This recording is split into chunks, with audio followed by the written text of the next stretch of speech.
check, check, check, check, check, check, check, check, check.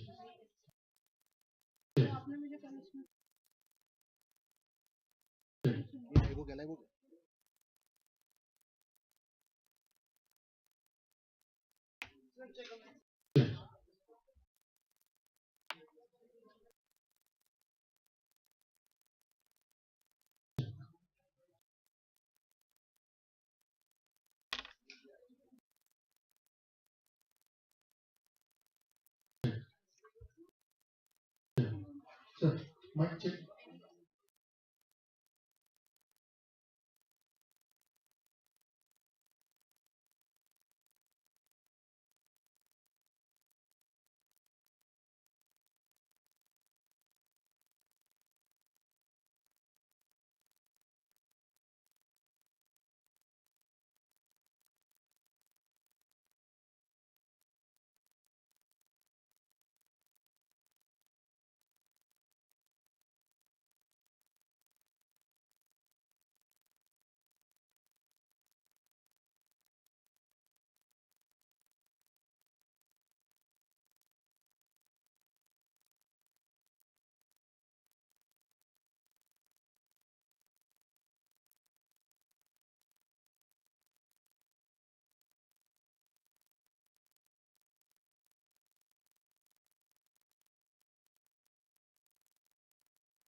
Hello, hello, listen.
Rahul,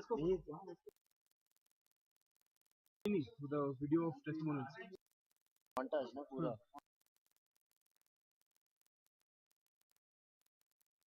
वापस से आ रहा है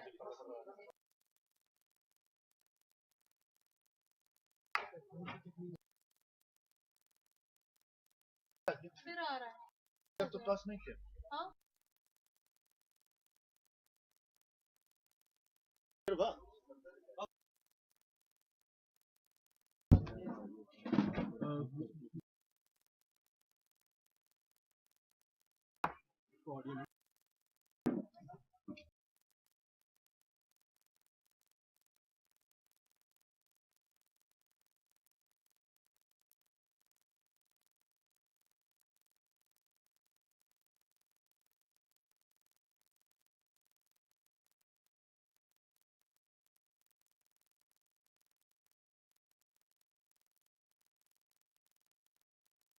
आ रहा है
ओके ओके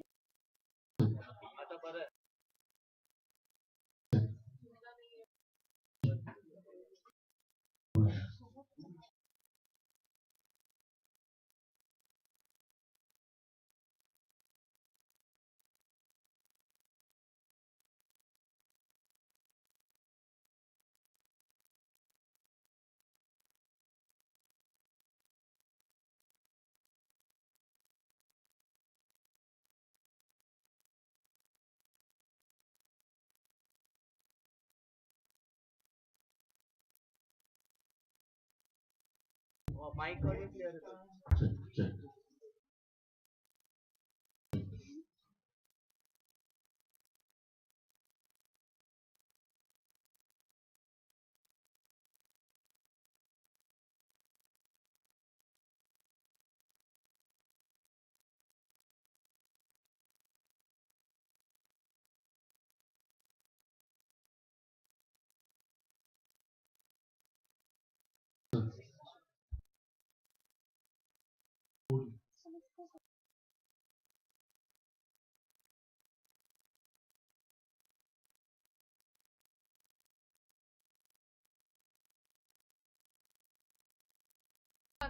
Disturbance.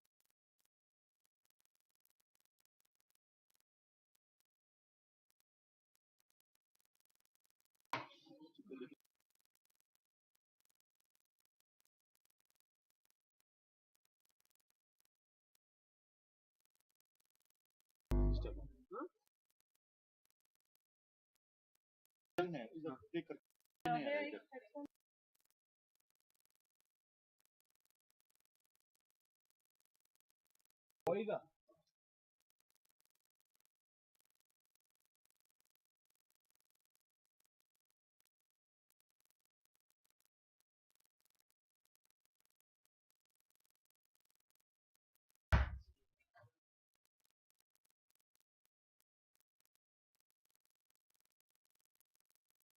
चेक करने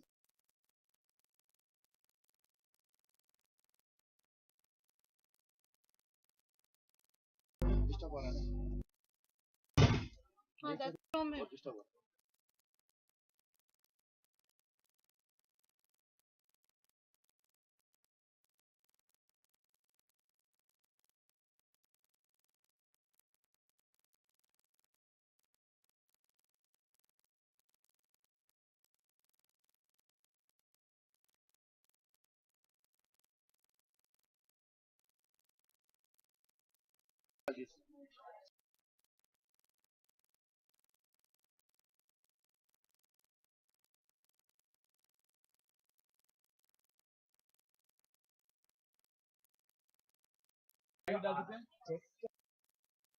जैक डिस्टर्ब हो रहा है ना स्टूडियो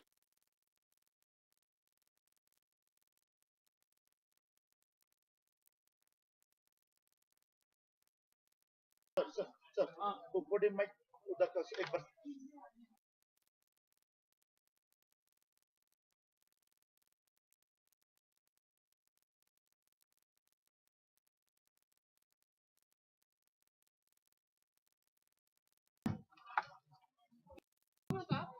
अभी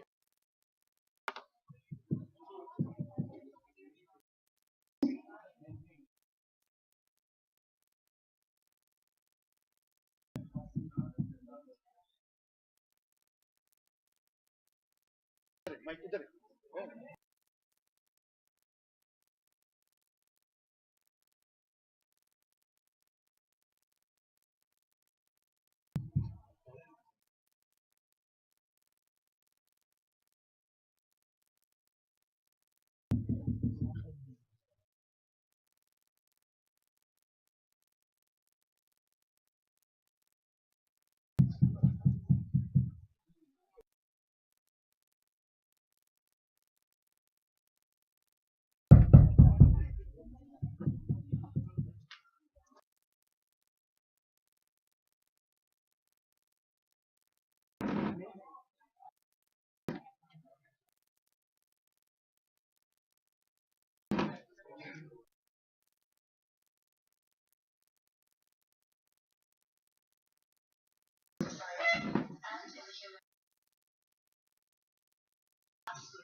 अभी एक बच्चे को ठीक है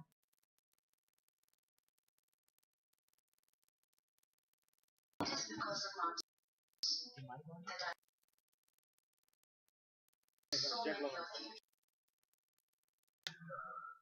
थोड़ा चेक कर दीजिए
Sira.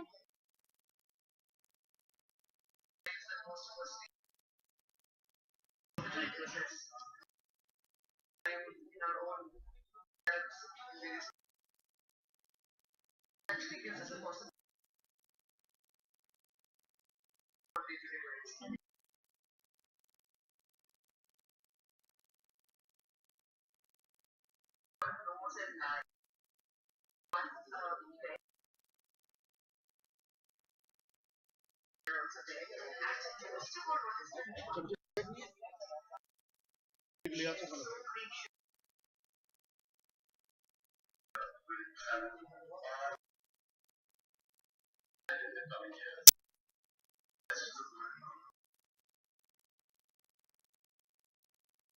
मैंने लिंका ठीक आ रहा है मेरा नहीं आ रहा है।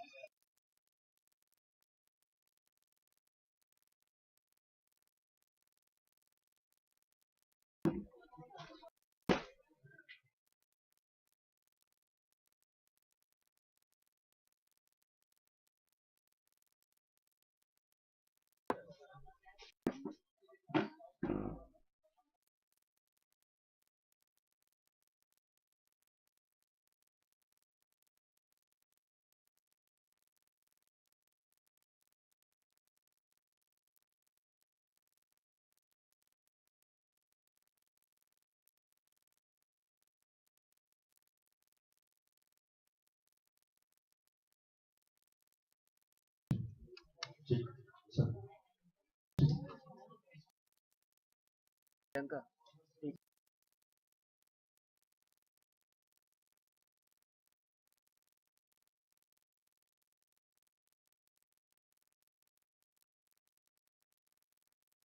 कैसे ठीक है?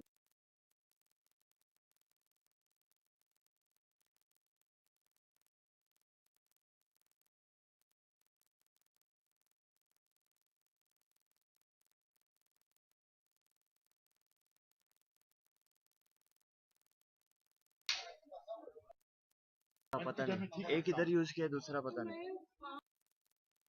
हाँ हाँ हाँ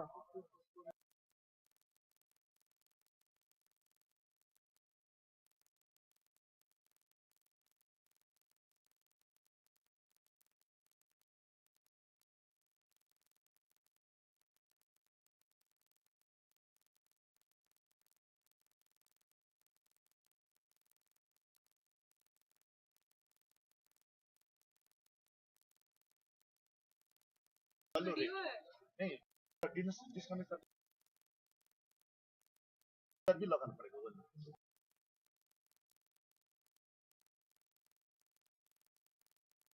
आगे का वाइट है ना।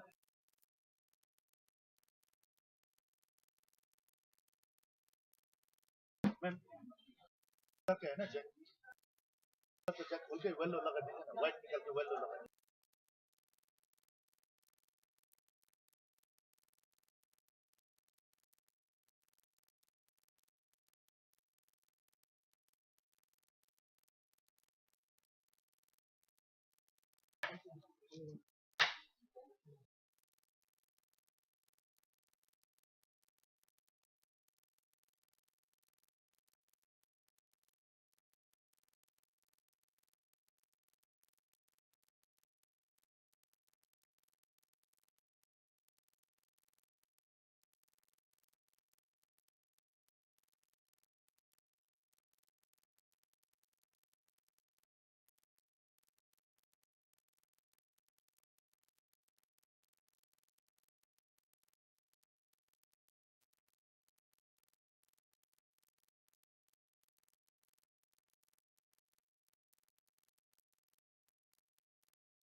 त्याने ते स्पीकर घेतला बहुतेक.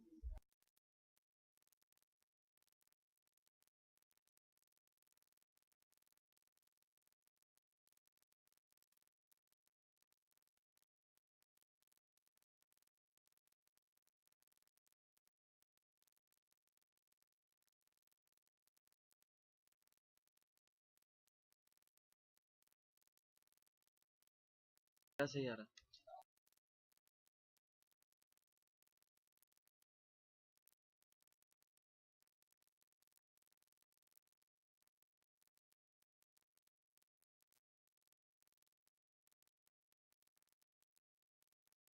तो डब्बा को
Welcome you to Mountain Echo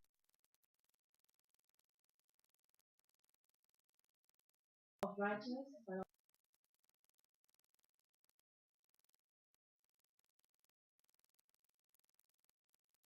Dialogues and Expression.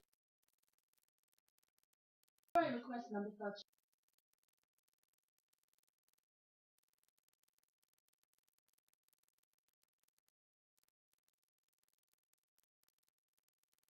something different this year. Mommy knows best. I thought I'd start off fun and open with a joke. I was afraid I might give funny bone a stroke. I thought I'd read this maybe upside down, but a headstand in a cave. I even considered opening a welcome dance, but I'm a little too lazy. And then I thought I'd do a big rap solo. And then mom came in and she said, "Oh no, no." That's when I realized that words were all I had at the end of the day. They were all I really needed. Now I better stop busting my rhyme before Mita flares her nostrils and looks at the time. Oh, my dearest dreamers, writers, I hope you come prepared to maybe find what you needed all along. I'm not joking when I say mountain echoes through so many parts of your brain. I invite Festival Director number.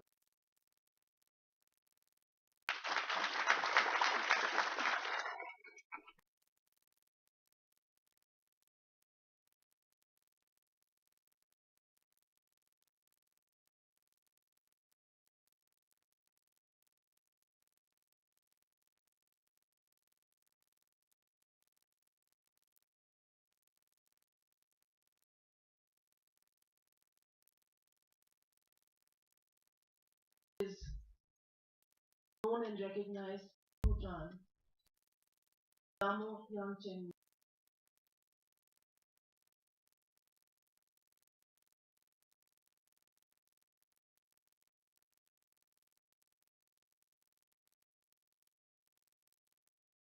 The discipline and the joy.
Thank you, Ms. Hamaduppa. I'd like to remind everyone to please put their phones on silent mode, just in case.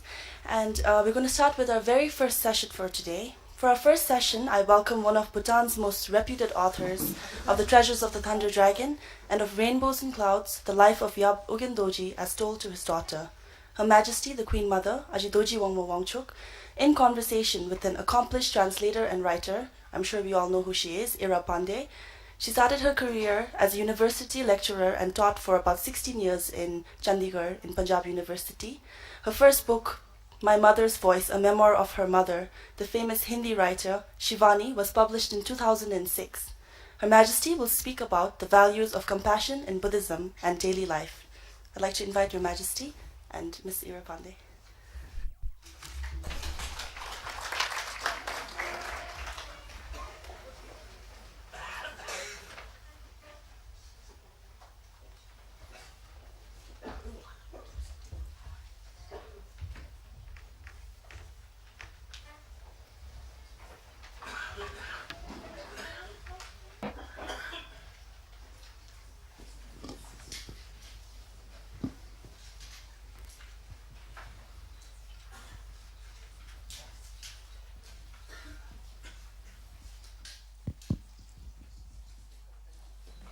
Good morning, everybody.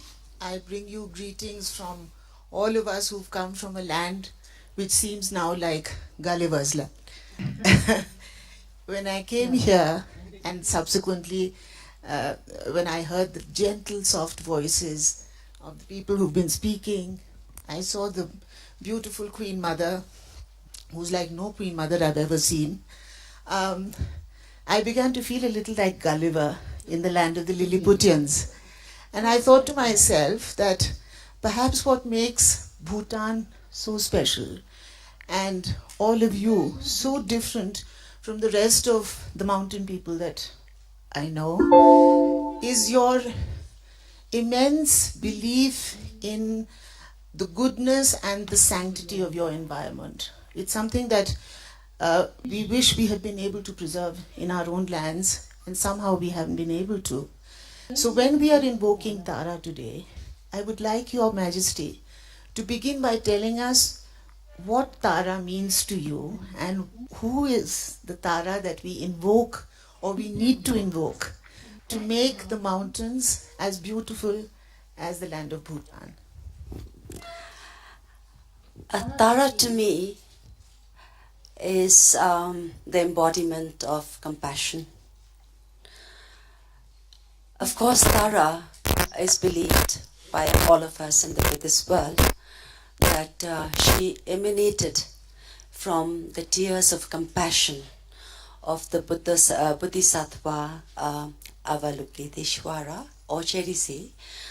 And since he's the Buddha of compassion, she embodies compassion. And for all of us here in Bhutan, Tara is a very, very important lady.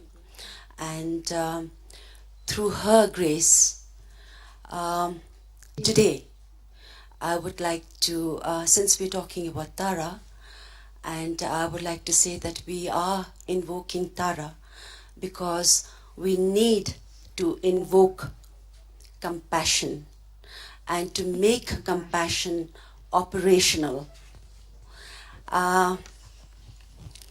Ira, regarding the environment, Bhutan has always been very mindful to preserve her environment. And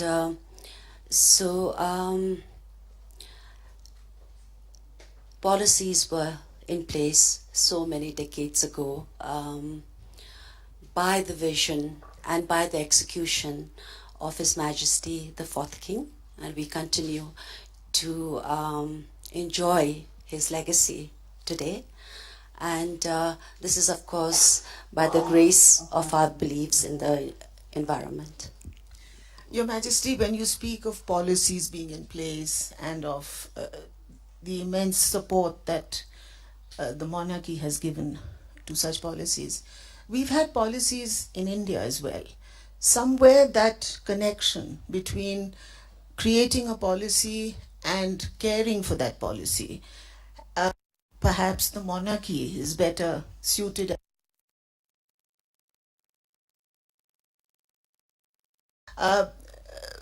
It's something that we can talk about later. But since you speak about the importance of the preservation of your pristine environment as being one of your major concerns, can you tell us a little about the foundation that you founded, the Tarayana Foundation? Because that, I think, is the kind of conscience keeper that has allowed people to connect themselves with royal edicts and policies and diktats in a wonderful way of, I don't know how you do it, but you've obviously made a very strong bond with the people. How did you achieve it? It all stems out of, I think, compassion. And the Tarayana Foundation, I'm glad to say, is a foundation that was founded on compassion. Our logo is the right hand of the Tara we're talking about, the goddess of compassion. And in her left hand, there is an eye. Now, the eye sees the need, and the hand reaches out compassionately to serve. So we have been doing that, and I would like to say, Ira, that it is my duty to serve the most needy in the land. And I have to also say that I cannot do anything by myself alone. It takes collective compassion to make a difference. So having that with core volunteers who believe from the core of their hearts to serve, we have been able to make, I think, a huge difference in the lives of so many. The foundation started in 2003, and recently we celebrated our 11th anniversary, and we now serve in 102 villages, and I'm happy to say that the difference from then and now, it's very evident, and I like to give credit to everybody involved who believed in the power of compassion. That's very gracious of you, Your Majesty, but I think what you'd omitted to give yourself the compliment, which I think I need to emphasize for everyone, is that you have realized the wisdom of folk art, folk culture, folk knowledge, indigenous knowledge, knowledge systems, something that the rest of the world is slowly forgetting to, and we are learning now at our peril, that we have thrown away the baby with the bathwater. With modernity, we've decided that all that was past was humbug and superstition, and I think one day we are going to realize the folly of that. You have also set up a museum of folk heritage. I also, I'm told that you are also an advisor in the ministry, a senior, I don't know what the rank is or what you are called, but that you have taken an immense interest in the agricultural practices of Bhutan. How do you blend modernity while keeping the core values and the wisdom of the indigenous people? I was reading that small excerpt which of your village, Nangpo, the village that you were born, and where you said that everyone realized the importance of medicinal plants. People helped each other. The bonding that took place in villages, in village communities, you've somehow been able to make a ripple of that in a larger community life of the country. How did you do that, and how have you been able to preserve that? I'm not alone in this. I think all Bhutanese, we value our culture, our heritage, our traditions, our spirituality. It's a part of our daily lives. And talking about the museum, I wanted to establish a museum, a folk heritage museum here in Bhutan, here in Thimphu rather, because so many aspects of our village life were actually being, let's say, slightly pushed aside for modernity, as you said. And so therefore I established this museum. And now I'm happy to say that some of the things of our past are in the museum. Many of our students, school students, they come and visit. They understand their past, the daily habits of the past. And also it educates many of the visitors who come to visit the museum. But talking about the challenge of modernity and preserving our way of life, actually keeping our souls intact. Established this museum, and but nevertheless, we have to say that very mindful. Some of the things do of our past are in the museum. Many of our students, again, school youth is a very important issue. And following their example, their lead, I think all of us, we are proud. We are proud as Bhutanese that we can say that we are good Bhutanese. We preserve our culture, all our ways. In fact, you will notice that all of us and preserving our way of life, actually keeping so many things that from the past, our souls intact. Establish this museum. I'm going to say that one of the things my mother and but nevertheless, we have to say that हर गिरी हुई कौम की तीन very mindful. Some of the things do of our past. और आखिरी में जाता है खाना. That every fallen race has three markers. You first give up your dress, then your language, and finally your cuisine. Now we've almost reached the end of the third giving up in India, I think. But what I do admire greatly, I must say, is the beauty and the grace with which all Bhutanese women and men wear their, and with the pride with which they wear. Because in the wearing of this, you are actually preserving your weaving skills, your textiles, you're preserving a certain body language which you were born with and which you have. When Indian women or anyone who is from the East wears Western clothes, they always look wrong because dress, is not then your language, and finally your cuisine. Now we look very, barring a few graceful women, all of us look very peculiar. It's the same way when Western women wear the sari. They always look as though it's been hung on a hanger. They don't look right.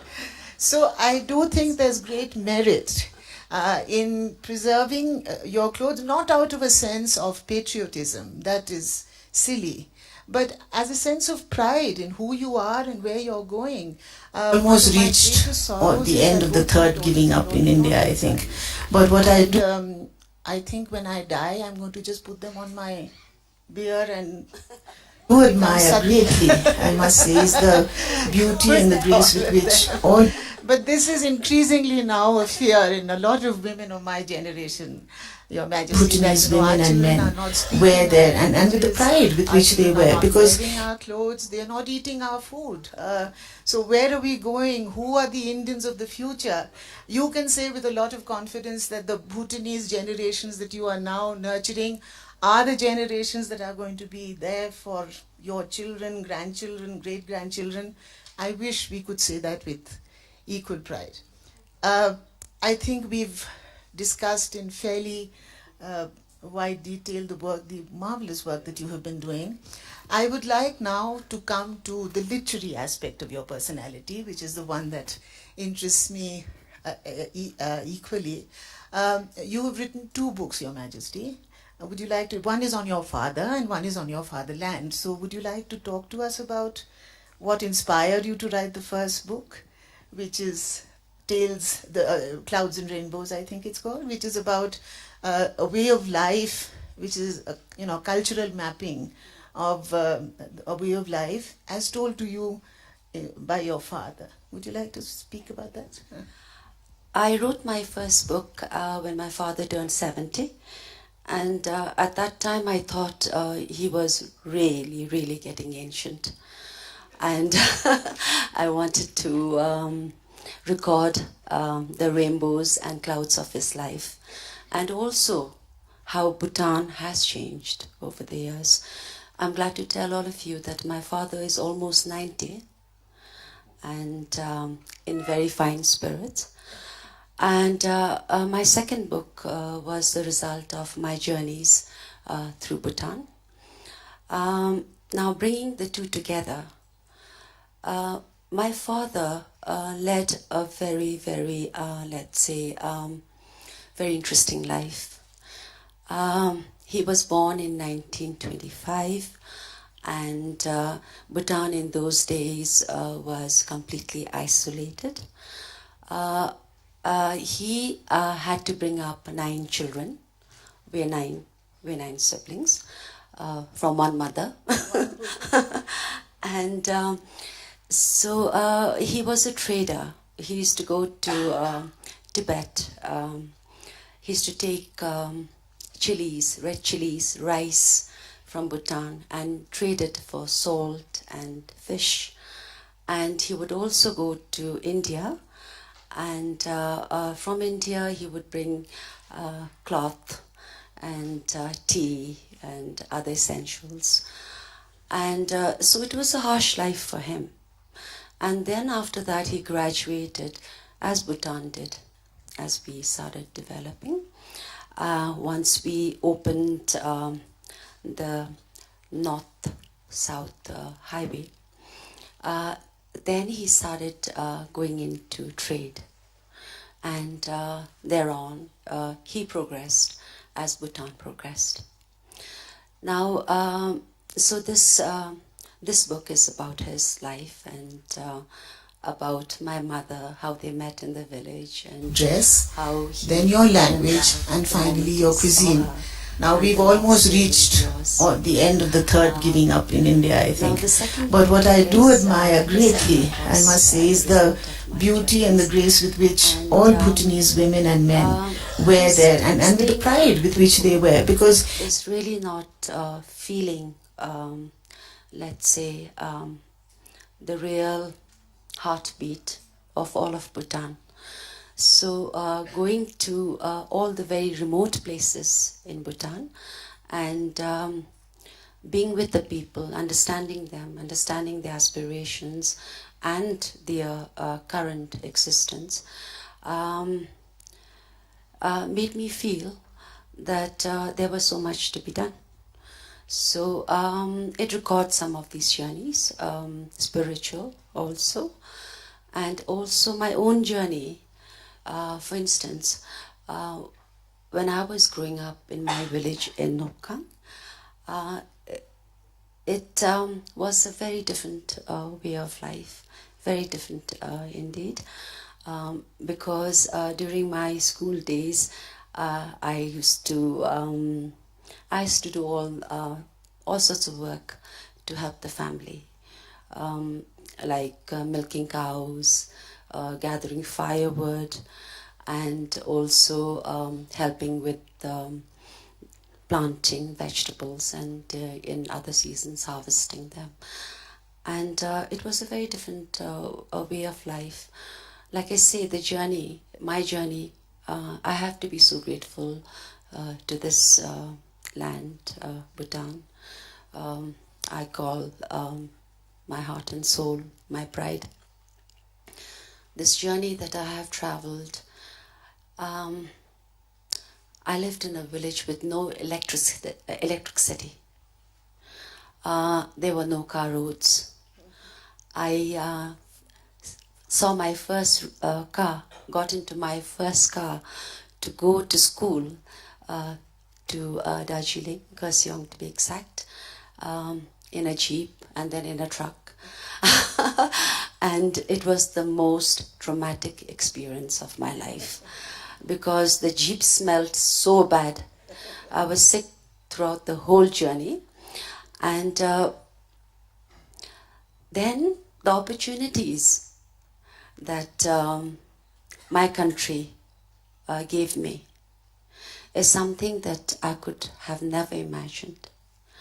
The opportunities of education, free education, and so many other opportunities that if you can tap into these opportunities, there were so many of them, and I'm so grateful that I had the opportunities of free education in India.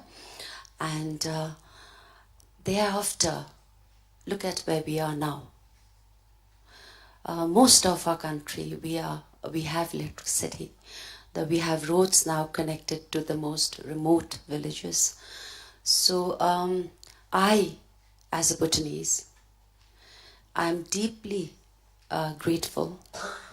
I'm deeply grateful to our kings who have made everything possible for all of us Bhutanese. We are all the recipients of the vision and, most importantly, the selfless service of our kings. And I would also like to say that the future of our children seems so much brighter. Thank you. That's wonderful to hear. Maybe we should all vote for a king next time in India. It sounds idyllic. Your Majesty, one last question before we go on to other things. I know if you are a writer, you must also be a reader, because I know of no writer who doesn't read. What are the kind of books you like to read? Do you like to read fiction, poetry, non-fiction, travelogues, biographies? What are the books that attract you? I do enjoy reading whenever I have the time, and most importantly, I like to inculcate the love for reading in my grandchildren now. I enjoy biographies, non-fiction, poetry, and actually speaking, all the new books that are out. Mala is out with a wonderful book, and there's so many talented authors here with their books. I also have to say one thing. We're talking about Tara today, and Tara, as I said earlier, and we all know that she is the embodiment of compassion. Now, I would like to say that we would like to show compassion, all of us who are non-authors, non-writers. We have to show compassion to the authors. It takes so much of discipline and hard work to bring about a book which can be enjoyed by the readers in a couple of hours. So today, let's all of us invoke compassion in our hearts, make compassion a practice in our lives, and let us celebrate compassion. Wonderful. You say it as though it is so easy to do because you've practiced it. For us who fight and scream and shout at each other, it's going to be a very tough lesson, Your Majesty. Cinema, how do you feel about cinema? Because Indian cinema, as I know, has a huge footprint all over the world, certainly over the subcontinent. has Indian cinema permeated Bhutan, and horror of horrors, has it begun to influence the young people there? Well, when I was growing up, Indian cinema was a part of me. And I enjoyed Indian cinema. I loved Indian music. I still do. But now here in Bhutan, Bhutanese cinema is it's what most of the Bhutanese enjoy, and I think which is very, very good. But Ira, I would say that you spoke about India. I have to tell you that I love India. I respect India. I was educated in India. There are so many aspects of India which I would think is so valuable, so valuable. So while we talk about, you say that so many, let's say, values of India are now in decline, I would also like to say that I think India is so diverse, so rich, and there's so many people. But I would also like to say that the Indian people are, in my firm belief, the ones with the highest intellect in the entire world. I truly believe that. Thank you, Your Majesty. That's a great honor and compliment coming from you. One last request. You know, you'd spoken in your book very feelingly about how you just spoken about it too, how in your childhood there was no roads, you did everything by walking, there was no transport other than your own legs. I do think that people who walk in their childhood and who have walked a lot continue in some sense to be connected with the land that they have traversed. You know, when you map a particular path of your childhood, you remember it as, you know, that tree was there was a glen here, there was a little pond here, and it stays in your mind. I do this all the time because I grew up in Nainital, which is Namita and I both grown up there. And one of our favorite games to play with each other is, okay, let's go from your grandmother's house to my grandmother's house. And so, do you remember that? And it's still, you know, mapped so clearly in my memory. With modern modes of transport, with, you know, so much happening, you can't really stop modernity from coming into your lives, because even though you have very successfully regulated its intrusion into your life, there are going to be changes. And you sound reasonably confident, in fact very confident, that you have instilled those values. Do you see, what do you see of the future of this country? I mean, we are very disturbed about what future we see for our country. Bhutan is still a Shangri-La of a delightful little paradise, which has remained so but in the process of preserving it, do you feel that you have also let certain opportunities go which you regret? Are there any regrets about that life which you have let go, or any things that you were not able to allow in? It's a foolish question, I know, because I can't think of any, but I don't know whether I'm being able to put it across very clearly, but clearly from the time that you were a child to the time that your grandchildren are now growing up, they are growing up in a different environment. Will that compassion that you speak of so passionately, will that connectivity with the people around them still remain the way it has remained with you, because you've actually walked that path? I think compassion is something that transcends time. It does transcend time. And I think it's up to the parents to inculcate the value of compassion in our children. I'm very confident that it will remain. And talking about, like you said, connecting with the land, one regret is that because of the car roads, and the connectivity. The environment has changed. And whereas, take for example, I just want to give you a little example of my own village.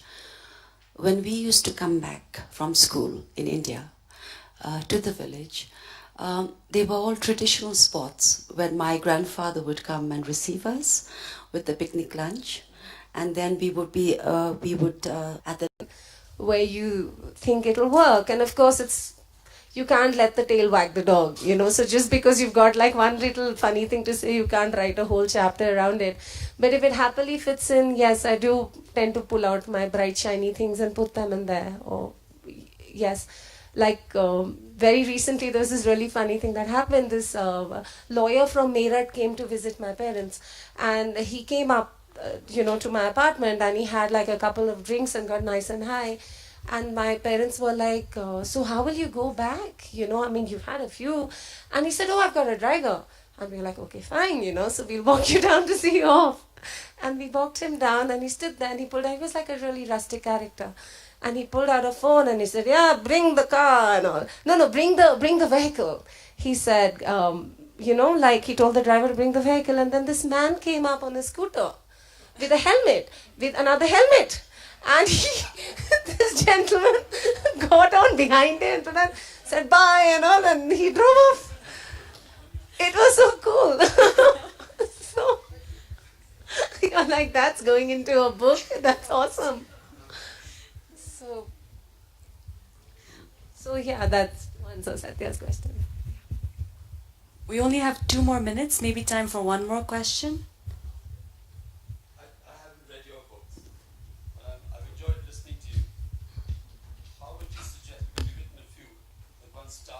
Type also.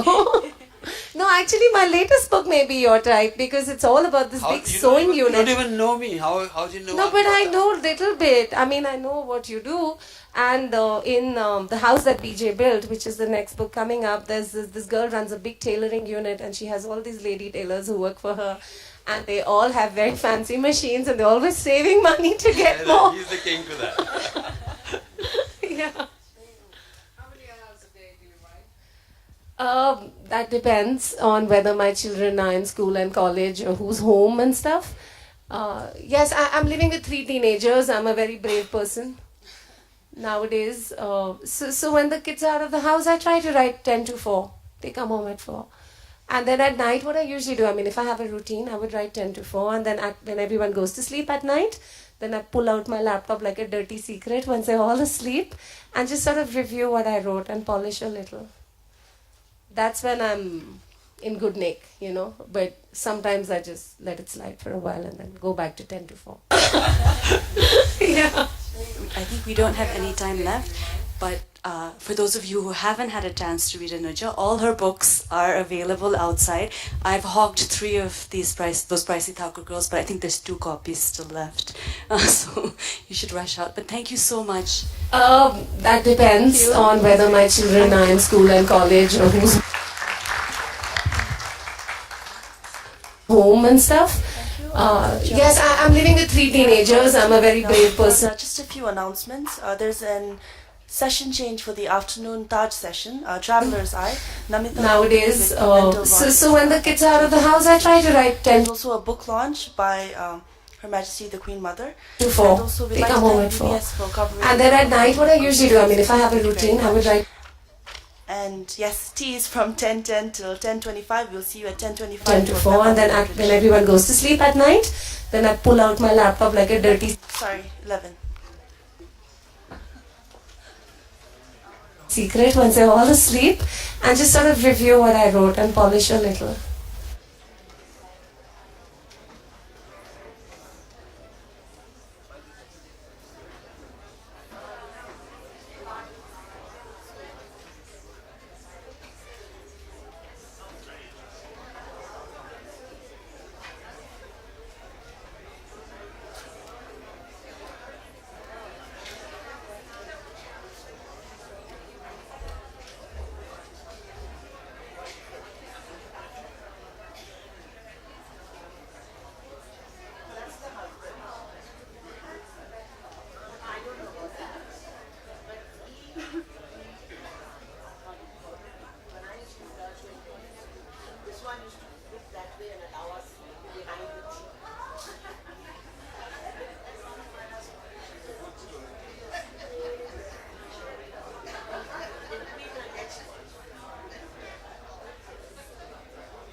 Mic check.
Thank you, Ms. Hamadupa.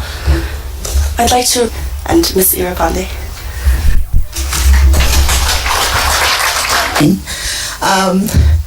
I began to feel a little like Gulliver in the land of the Lilliputians. And I thought to myself that perhaps what makes Bhutan so special of His Majesty the 4th for modern. And thereon, he progressed as Bhutan progressed. My heart and soul, my pride. And let's all. In fact, very confident that you have instilled those values. Do you see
astrological elements of family planning, and Dr. Lipin Karma Pinso, who studies Buddhism and Bhutan studies. He's a prolific writer and he speaks and writes extensively on Bhutan's history, religion, and culture.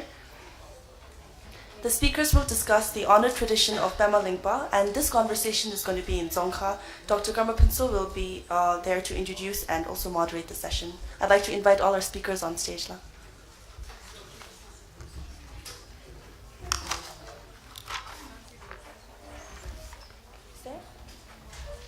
And writes extensively on Bhutan's history, religion, and culture.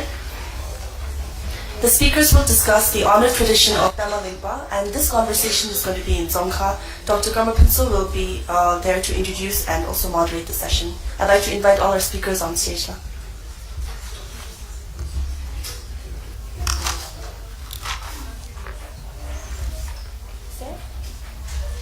And writes extensively on Bhutan's history, religion, and culture.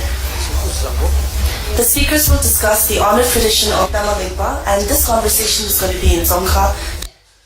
Return to Dzongkha, which will be the medium of communication for this session. Now, talking about Bhutanese literature,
The jam to Tirjini Kusunu Sishunila, the Letir de Kutamba dera, the Bumtata members Hona Legina no Laguno Kichidinula, the Anitir she's a shimle Gusundi give, 13 Pema Lingpa say we get singing yenta de, the Anale Tarchapsonola, the Le Anale, the Midisugi, the Vadamiki Bon Kidi give, the Tutsin Sigibanalu, the Drutopza Chishochida, the Le Oke Guru Rimbuchi Tuba Tumichibe. Yes. Just to summarize for those of you who are not following Dzongkha, I asked the question to Anila what the perception of Pema Lingpa is in his own locality where the nunnery is located. And she explained through the brief biography of Pema Lingpa how he had difficult times initially in his early days to convince people as a religious figure.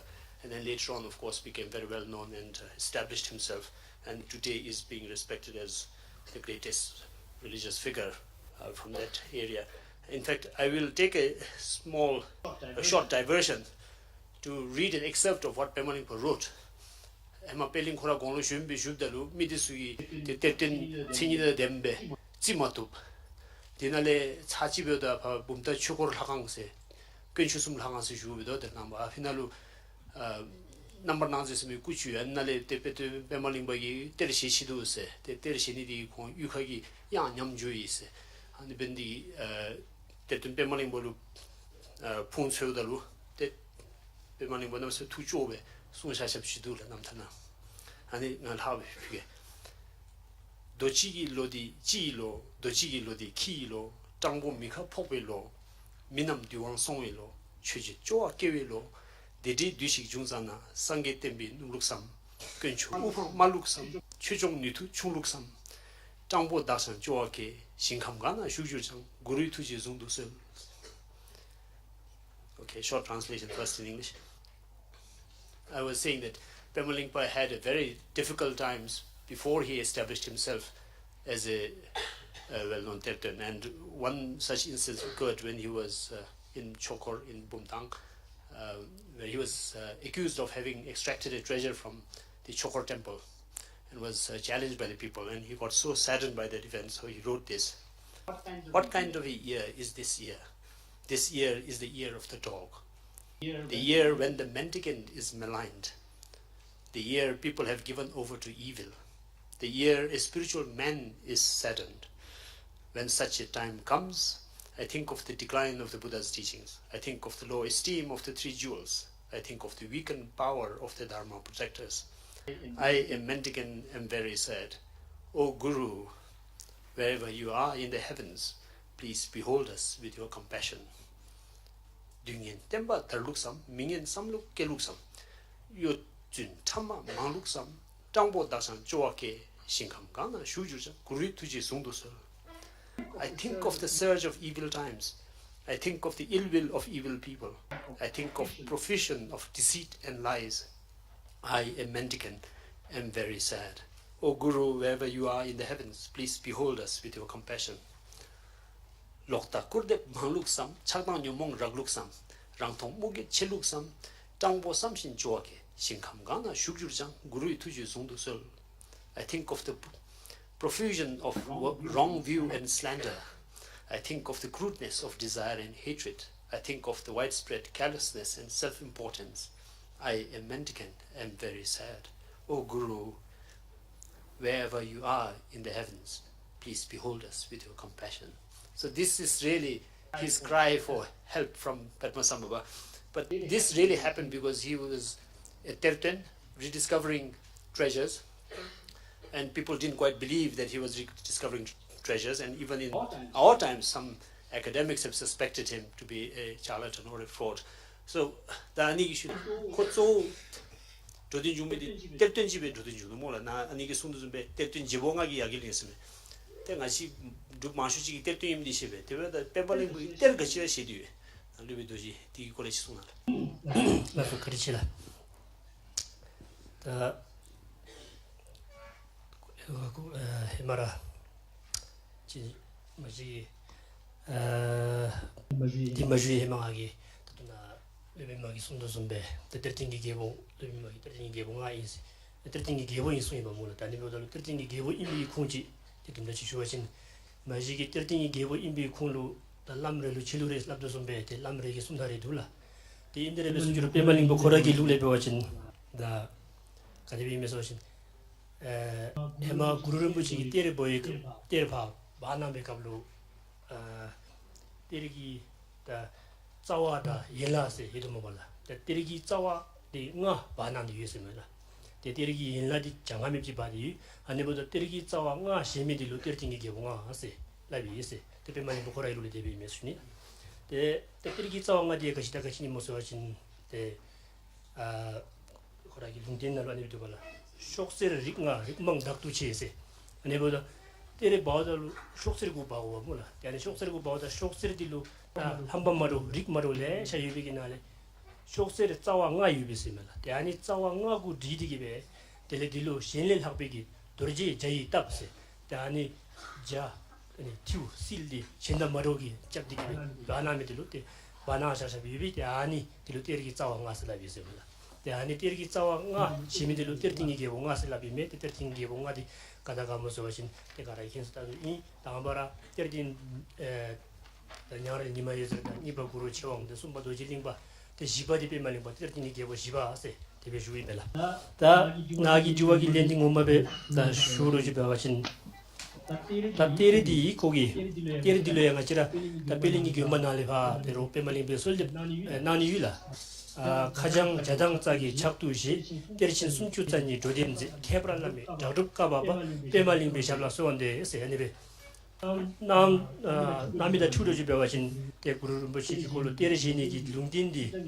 질당이 콜로 때리기 토방디 때리시니기 왕셔디 그림지 위에서 와시 콜로 때를 재당 짜기 위해서는 몰라 그 재당 짜기 시니기 룽딘이 예신도 룽딘 가라고 잘 톱치는라 톱지라 베집에서 주로 때 맞으라 가 주기를 마송로 집에 와신 들자 선남 미비왕에서도 좀 배대 개배왕이 비실래 때를 숨주 짜니 잠시 시지 있으면라 다 때를 숨주자니 시시서도 다 때를 숨주자니 지상로에대로 람레루 칠루레스도 좀 베라 이메데 람레리 숨나레를 말어도 간날에 용다리 같이 임소신 다 때리치고 지금 말라 때리치디래 같이 나치를 두비 칼레다 라서 주주 좀 베데 벨링 체고로서 말란 마시 랍스치기 다 벨링 체고로 주숨슬라비라 대안이 벨링 체고로 주숨디 추구로 뚫어지버지 벨링식으로 주스미메 아니 주스인데 나서 오르지버지 숨주 짠이 되면 말라 아니 대신 숨주 짠이서 잡아 디수기 나래 쪼쪼디다 라족 툭숨 세잡메라 라족 툭숨 도진 다마라 라미기 콜레다 라족 노르비잠소 텔레 니바디 조바친비 콜레 텔레 숨바 투지친비 콜레 사네베 잡입니다 아니디 대식이 나래 쪼쯤에 디기 나래대로 구르잡기 콜로 구르잡기 까바바서 케브로 구르잡기 까바바세 질당기 구루다부기 취디 때리기 신이디 신게 신우라 베리베서 주로 페말링바나루 신기 셰브달루 신기 구루다부기 최고로 치마도 마셔요 발라 다 페말링바나루 베갈 구루다부 치징 충숨세 되게 베데 치징 충숨 레레르에 코라기 다 가실량님보다 강사지 구루다부기 최고로 딜로 땡디기베 상기기고 홍죽도 집에 와신데 두미기 람 상람만으로 유비기 때리시는 숨숨들이시 아니베 배우들 때지 쪼지데 구루다부에 샤미에서 주님입니다 나 루벤말 슈게드로 lokla 다 벨링기 다도 루베도지기 숨메몬 질당기 가장디 자다 짜게 예신이 대대베로 룽튼 아니 숨신도 마시바 숨주산이 시시스 다 때르쉐 디수다 디즘베 다치나레 숨미기 벨링기 점나는 참숨 한숨 야시주바 디수르 땐니가 시 두비 미데나로 펜마가시 투노 몰라 슈이 같은 베샤노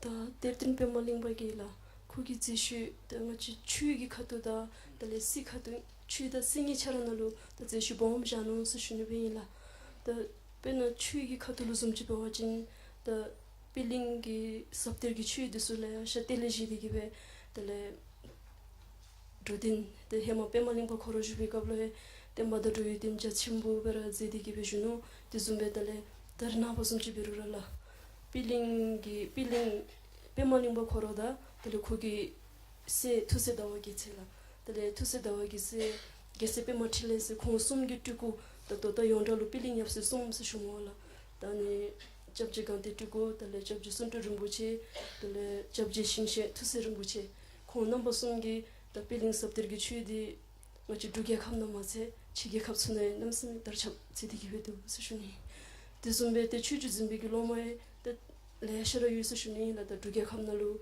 더 죽셔쳐더 눕초 이초 종화도 수나 달래 치게 갑순나루 시에드라더 죽대 더차 달래 곰데 주미기 데디 수나루 더 티솜 곰숨 수제다 제심베 톨레다 도이다 아니베 빌링 섭들기 취디 마양바이 수준이라 드숨베 때 시기 카트노 숨지 보아진라 또 같이 두미스기 지친 수놈을 두기기 진으로 담보면 취게 yap세드세 페말링비기 둔질이 준주빈 보아라 페말링비기 세 균강보디 바 쿠르데 카우추 쿠르데를 준디기베 달라니 카우충 취제다 또 취제기 집었다 나노발라 다니 둥거 취제레베 또 동아지기 더 취결 yap세드스 rum바 준도 준디기베 두기 미망로 펜디기 제바 섬기 미쳐비기 달래 우티 젠다메 비추기게고 안즈메 젠디기베 수슈니라 드수가라 페말림바기 더 지슈즘 짐벨라 되게 마체바토로 더 직딘기 람루다 팀비기 조릭 드술라 베나 자조다 싱조 달래 젠다니다 아니 짐조 나니 다니숨기 랑술 드스 따데 마양바도라 드숨베 달래 벨링 테르cham 페말림바기 지미기 chamla tercham marapchi ta do duge khapgi sane katile ta lotar chichu chuna lu chapsul dula dansu ka rape malimba gi chishul zam desu imbe yesu shunila so karishi da bellingi chokorda dizumbe shen zeja disul tendige be duge khapgi chese nisharlu pen bombero tobi nibo bom tendu yesu sumemola te dizumigi cheji kunde tasayla shu yesu da anizumgi kachiwegi chuju 카치위기 제와 고마기 쉬 디 다르나마 가치라기 진종페니 다첩당니 뭐 마냠바 콤펠당니 디고 협달로 가데베로 이비나 디날레 믹스에 파 페마슐링기 쯤미기 데나로 베링 슈지디 가데베 빼도라 셰바 같이 나뉴 두바 같이 나뉴 베링 슈지디 마냠바 샬리기 가치라제나도 losola ta pemalingpagi sabtirgi chidisu tato mayamba ta zodira deru pilingi ta piling yapsum jundigire dwala ta khongi be beshimle dalengachi chuju zimbigi lomai ta leshara yula ta duksha chokadulu didi leshara dula dizumbe nupcho ta le icho zongkhadesunole marapchi ta tisuge ta zoru kon lamtiku disule tendigibe pilingi chudi 다 당시 레준베르 베디기 수슈니라 다 디즈메 마치 페모 칠링 좀 집에 와진나 마치 페모 칠링게 페모링비기 로마임바 아니 필링기 주버진비기 로마 좀 집에니 되기 다 페모 칠링기 셰라데나이 진다기비기 치센나로 베와진 라만도 좀 소기 배차디 룩종비니 수슈니라 다 디즈메 달레 아님도수 넘긴 아따라 년돌레 구순데기베 족친기 염린 드수베네 발라 데 족친디 쪼라 kinsa gomba kindila zokchin kinsa gomba kindise te anidi pemalingba-gi büsame chifugi deliji nanula zokchin kinsa gomba kindidi tele lamano rujam sosum chibawajin bi lhodramindo gele terle jinanula tangachigi lopchin nalu chirtang shira kaara gi dolusumbe ta jongringne kaara yebiginale hakpar tele pemalingba-gi terchu tanini thesambeni sishunila sukarche nanale lama norbujam soda kunzang gomba kundi de sunai mo tisu da anyen semi tisu ga china meke nomba lebe doji shuge lama norbujam so semi pecha de gachizum chi pecha mo nangdun joja gachu mo tisu me kunzang gomba kundi semi de gachi mo shisuna la sukarche la tani lama norbujam so se do tita 조디 다시 유도좀be 페말링비기 때리치 다 라조 툭숨 세엽달로 데 라메기 콜리입니다. 데 라메기 콜리보다 다 마지라 상아조 보시면 치는로 라마 이담 칸도세 옆달로 아니 라마 tum니 콜리네.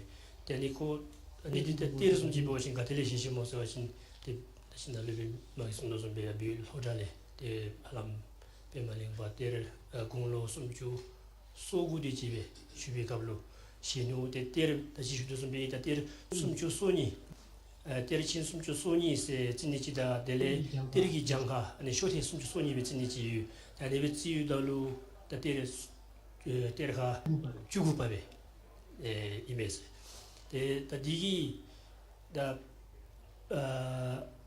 주바제비 kablo 다 이담 하다 수숨지 배우러 집에 오신 다 땀진 다 델레 구르름 보시 다 토직수 공바사네베 니 답지로 배우시네 디디 꼬라잡디기 배들레 구루 챙기다 되니 구루 챙기다 티칭을 가세 다 카르마 티칭을 나 티칭 비다 티칭 스진이 둘라 다 아니데수 로틴디기베 곰니시 델레 다디 디 라주이나 라메기 주발라 델레 다 조바친보서들 조바친보들 일단 라말로에들 이베위라 아니 라마 시와다 잡고스다 또 아니데 라마 시와베 잡고라 델레 다 조바친보서들 또 조친서들 가게 견도고 다 봐봐 아니 어지라 닝메기 루글레 데 테크웨 제모숨지 냠술 람로지 보신다면서메 깨부랍드 속이 나니기 안숨지 메데 아니 조바친보들의 질당기 셈데 롱데 맹아데서 이니지도 디선베 파주 마지 이미지 주스 이니지도 아니베보다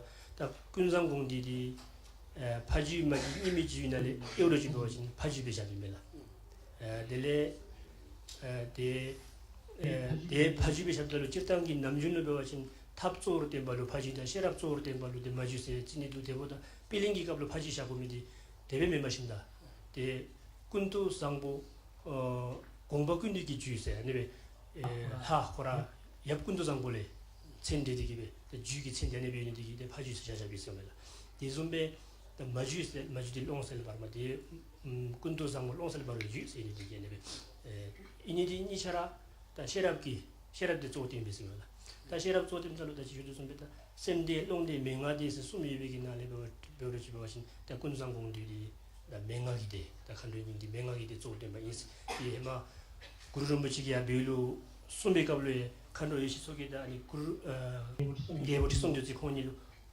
구르름부치 우투디기에 진가에 마고베 진짜 코라 손장 지고베 손숨이 있어 그래서면 사바이 있어 대안이디 같이 군상공디다 디다 군상공디 아니디다 군상공디 sem지라 대안이길 하소숨지 보러지 보신 쪼라 시초 시와 십주사진다 타동합 주자기 대안이를 뛴디기에 쭉 남이미 대안이디 마치다 둘로 로젠치슈진이다 다 로젠치슈 인구비 군가심소로 주보신 마치파 샤출름 발레파 베데베스 주루다 날레파 베데베스 주루다 해마 빌링이 치주지미도 저기 다 미시 계사디수 가라는 뛴디기 송준이다 아니 베빈디기 할라무가치 아니 gem바디수 시에베베 다 페샤를 바타 베비 조이 갑로 gem바가 라는 아니 페샤 메미도다 데 페샤기 마치 거기에는 송준남에 걸로 킹고라니 디디기베 나고발 아니 킹고기 잘리디수에 gem바 가라는 아니 잘리디둘라 아니 보다 남에서미 마치 조르로진 치슈시 인베 디마치 거기 최다디 가지나 주 바로레디 때르tin 멤버십니다 때르tin 마원다고 한다 때르tin 저런지 쌓여는 두 행진 제도 아니디 대군상 공부군들이 최다베 아니 비면에 보다 없으면 질당기 빌링기 치우고 나래 남에서 자치우 임마치 마치 둘로디 남에서 자치우시 베디노스죠 그래서 다또 순수디 마슈치 때르슈디 수요고래 손나이 모나 대칭아 나래마 세시 수요라 페멀링바디 질당하시기 뜰텐베 데 제진 슈도스 데베루라 페멀링바디 뜰텐 잠치기 마도와 좀딩나 남네 레슈스 아니 수요고래 가지고 나지 그래서 그렇지 나이스도 비르타메데 마지라 미마슈스라 미고는 나라기 베데베스 지로 우선 레진데 마담로 지보신 페멀링바스진 코랄람지 조고진나 디르지 시디 베데 아네베 슈슈숨지 레게 디르네다 마발라 거라기 남들도 제디기 레진메 따오로 지보신 다 시디기 조고 잠시당 줌메 마신다 마지라 다르나바 그실로다 제레디슬라메 몰라다 미딜로 펜도비기 차라 안순도서에 나와준데 몰라 디베지 아이 슈로 지보신 해마 봄다 최고로 가톨릭 인도메 대공로 무기지 텐디기 베자니 말라마 디베 갑루 디 파이 미드수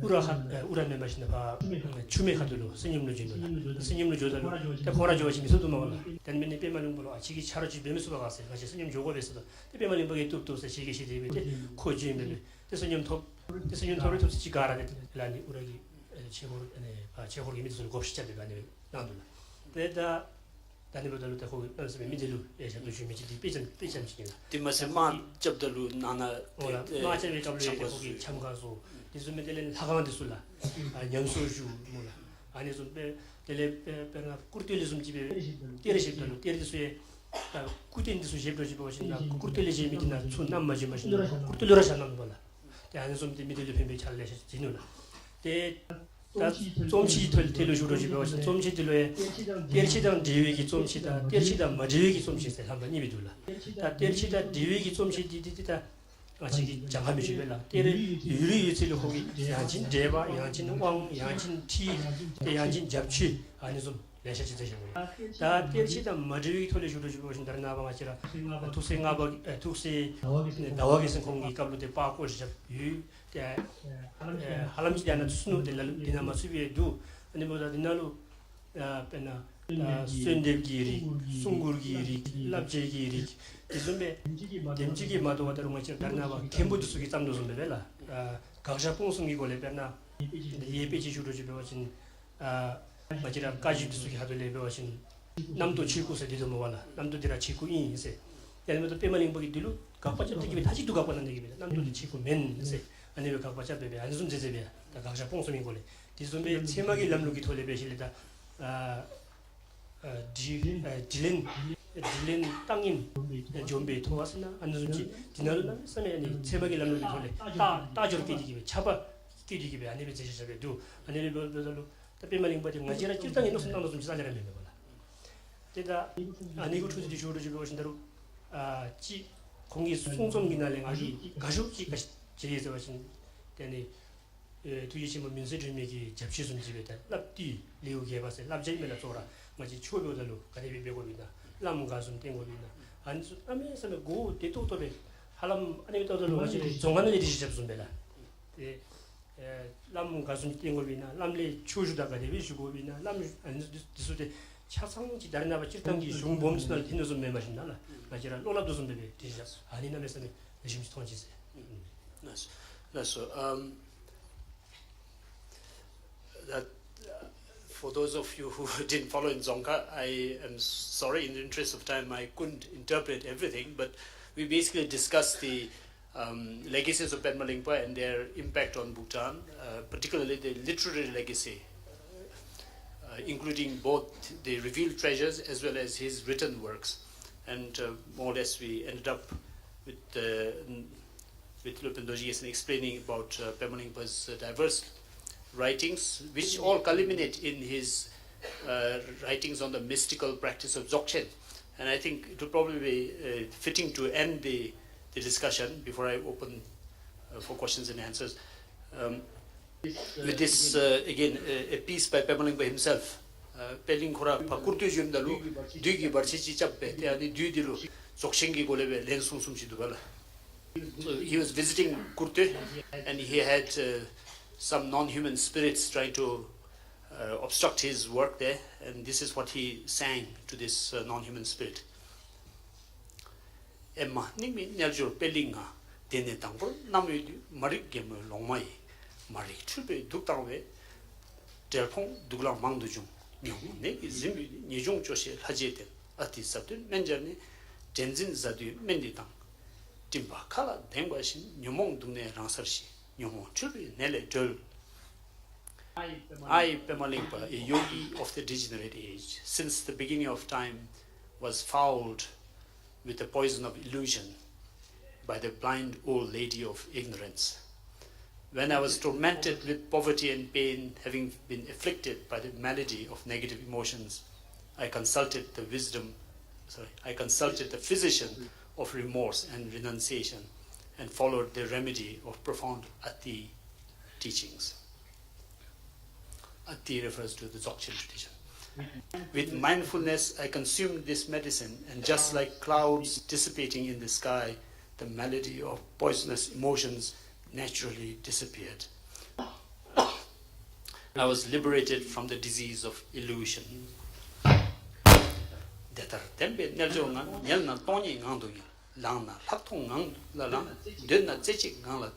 Sana, things in Zella, Comna Nyamyong Chulatung, Chana, Tumi Dedugan, Donna Tabe Lamlato, Tawa Yishi, Migita, Jawa Chewing Yolangje, Deta Dembe, Nerjonga, Jidar Jecha, Nansem De, Ketogden Dugi Jiminu, Kelhadi Chotu Injuna, Na Pema Wangi, Nani Pema Wangiku, Haya Griving Ajilgi, Rapto, Sarchu, Demiza, Deve Ransa, Dewar De.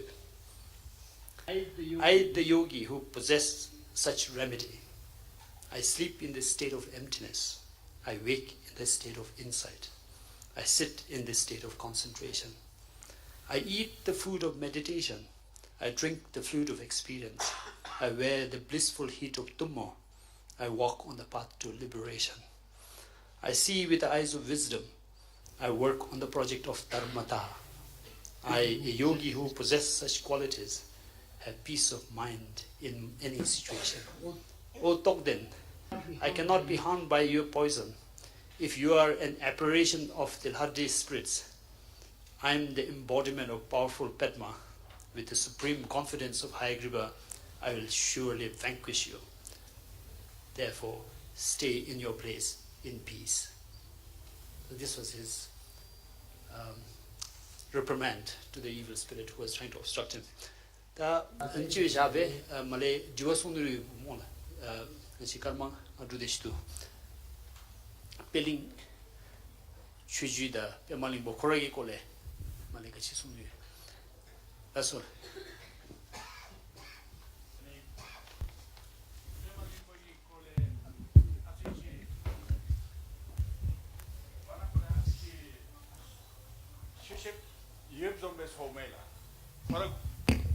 Pemaling baku tushin ale dichele di tetan papa mazebo gonglo chungu kaplu kuyen re jangjamo kuyen jamdalu kogi yongjen gaina te gadimchi halu ko kuyen jangdigi ne bebina ranshingira nebe kuyen ga chambe kuchungchubina janigi kole asichi sunang bobe Lasso karche Ruben Maisuna.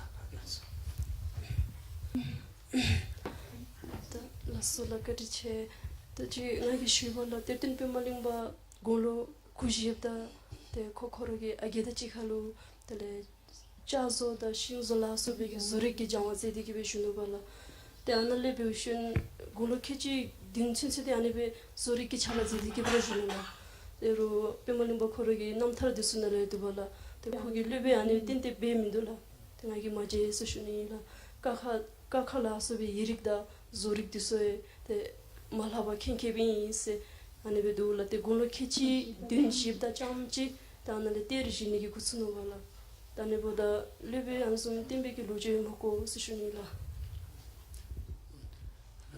la sole Dani hingichi lebe bisumitigo hingichi shuwashin majida namdarda tudaludi na lebe mbasunduzume ila Beli besachuro majira the icha jindu da tudo jibe wachin the emaling bagi halam gonglo ku de chilu ya manigumbalu gomchin cha semish tuchisemela yani gomchin cha semidi da chikena boshin tius la mela te ko dojiling bigi chuluk be michimela te ko dojiling bigi ladu ti kholo sondes le mobala te kogi wa mage tagi no wa 이거부터 가데벨라 비나세 차지하니 집지 거기 자지구 가하가 괜찮으면라 가실루가 실라비나 가라 거기 괜찮으면라 텔레 디슈리 공로 쭉딘 쪽이 되질 이미지 되니야 리모치노이나 지루 남 초된 바세 도실링베기 때리지 lazim be미지 둘라 곰진지 대안이기 몸이 마비지스누라 대인 몸이 마비주심래 아니 남 초된 바디기 도릴링기 때리지 차상지 고로 나눠 발라 같이 도실링베기 취지 증거말이 있을라베 대안이 남 두바야 나 있으면 대보자 때 말이 뭐 거라지 남산을 디메빌라다 초된 바기 때리지 나 있으지 이래부터 두바 나 있으 미라 대 초등교 면담 다른 배우러 집에 가시고 해마 때를 마시친 적이 이런로디 대 도실링 베기 주바지 나이 있어 아니 왜 디독설 배주이라 그래서 막바 니 남달 배로 송좀 신다루라 빼머닝 뭐 코랄로 랑톱기 네 깨톱기 셰럽 남스미 되는 거라 아니 벤디 lamlebe disa asiri jeuchira te kingem mato ngachi na lobdole chadu zumbe chozi zudi kate mibmelade ta duru diwachi pebechi tusi mazuble koka phuge laso. So that was the last question.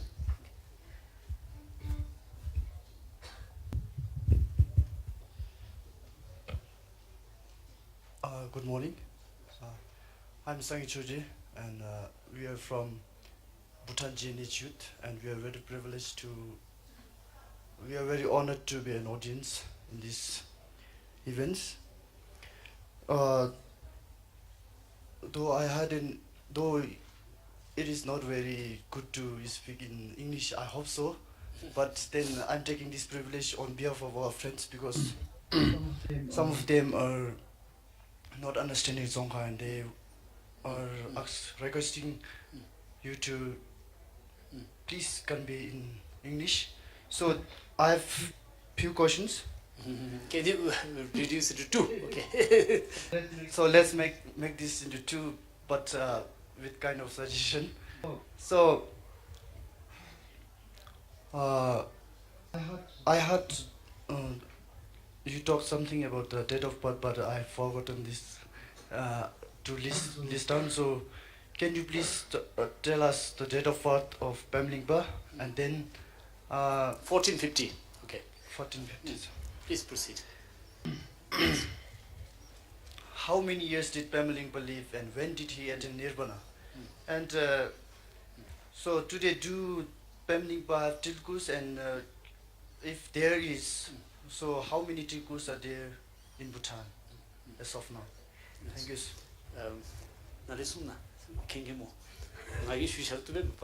He passed away in 1521 on the 3rd day of the first Bhutanese month. About Tukus, I think Lopenma already explained how we have at the moment 3 senior hierarchs who not actually are direct incarnations of Pema Lingpa himself, but there's Sungtul, who is the incarnation of Pema Lingpa. There's Tukse Rinpoche, who is the incarnation of Pema Lingpa's son, Tukse Dao Gelsen. Then there is Gangting Rinpoche, who is the incarnation of Pema Lingpa's grandson, Gelsen Pema Tinle. And now these 3 more or less embody the Pema Lingpa spirit and tradition.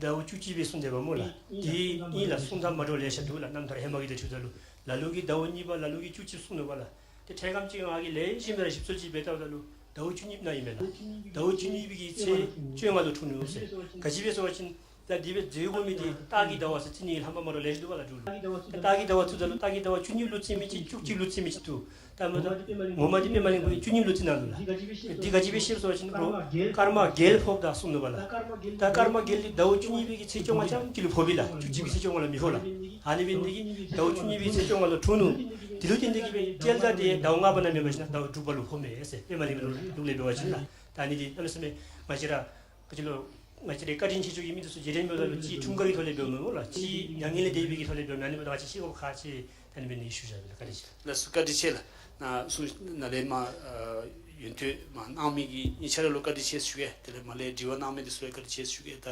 다도 같이 디스조스 한지 주두게 해라서 까지실.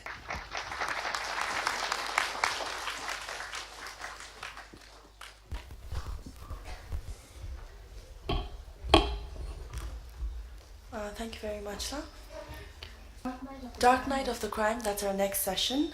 Jel Ola Dal, Christopher Doyle, and Somnath will be in conversation. And the next section is guaranteed to be an all thriller and killer. And who doesn't like a book with a lot of guessing games and the whodunit factor, which is pretty addictive. And thrills, chills, and murders will be the highlights of the session, as the next 3 writers will discuss the art of the thriller. I'd like to introduce Jel Dal, who has written and published books on fiction, crime fiction, short stories, non-fiction, traveling literature, and screenplays. Well, he has it all there. He's the author of The Last Fix, The Man in the Window, and The Fourth Man. Christopher Doyle's debut book is The Mahabharata Secret. He has written articles on management and business for Indian and international publications, is a certified executive coach and passionate musician in his classical rock band, The Midlife Crisis. And Somnath teaches media theory at the University of London by day and is a fiction writer by night. Thank you.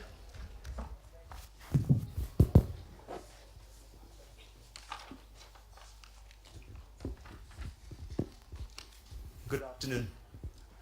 Good afternoon. Good afternoon. And welcome. To what will be a dark, devilish, macabre, and therefore perhaps one of the most interesting sessions of the festival. We are here to talk about nothing which is nice, good, clean, high literature. We'll talk nasty stuff. My name is Somnath Bhattavyal. I am the author of my debut novel called The Price You Pay. Along with me is Shell, who's written several books, but we will just talk about the fourth man. And a fellow debut novelist, Christopher C. Doyle, with the Mahabharata Secret. We're trying to think about, before we came for the session, what and how do we bring our different interests around crime, and how do we discuss crime.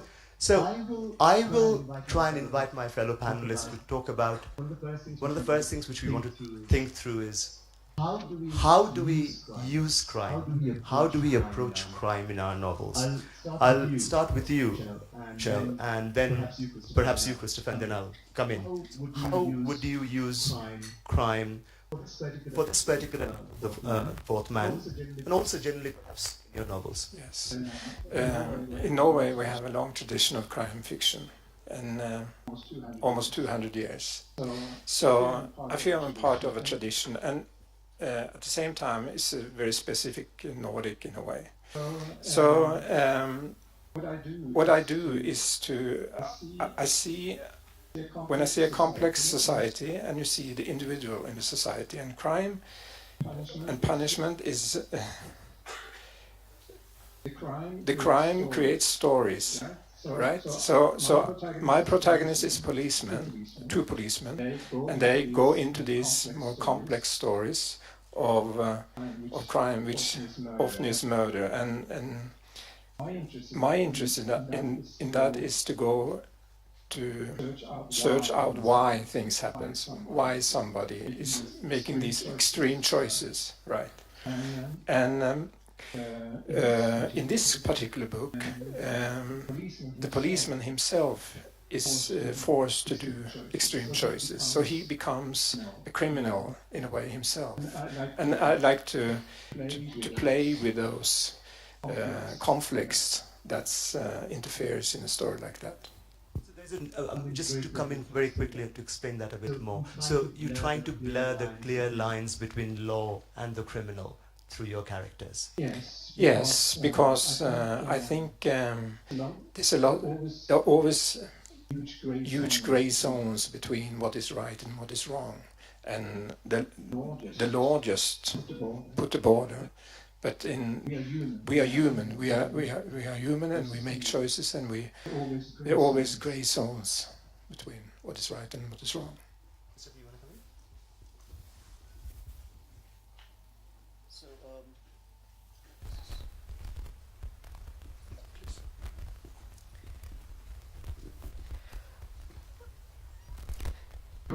Crime in my work, and the reason why I say work is I've got one published book. The second one is in the offing. It's work in progress.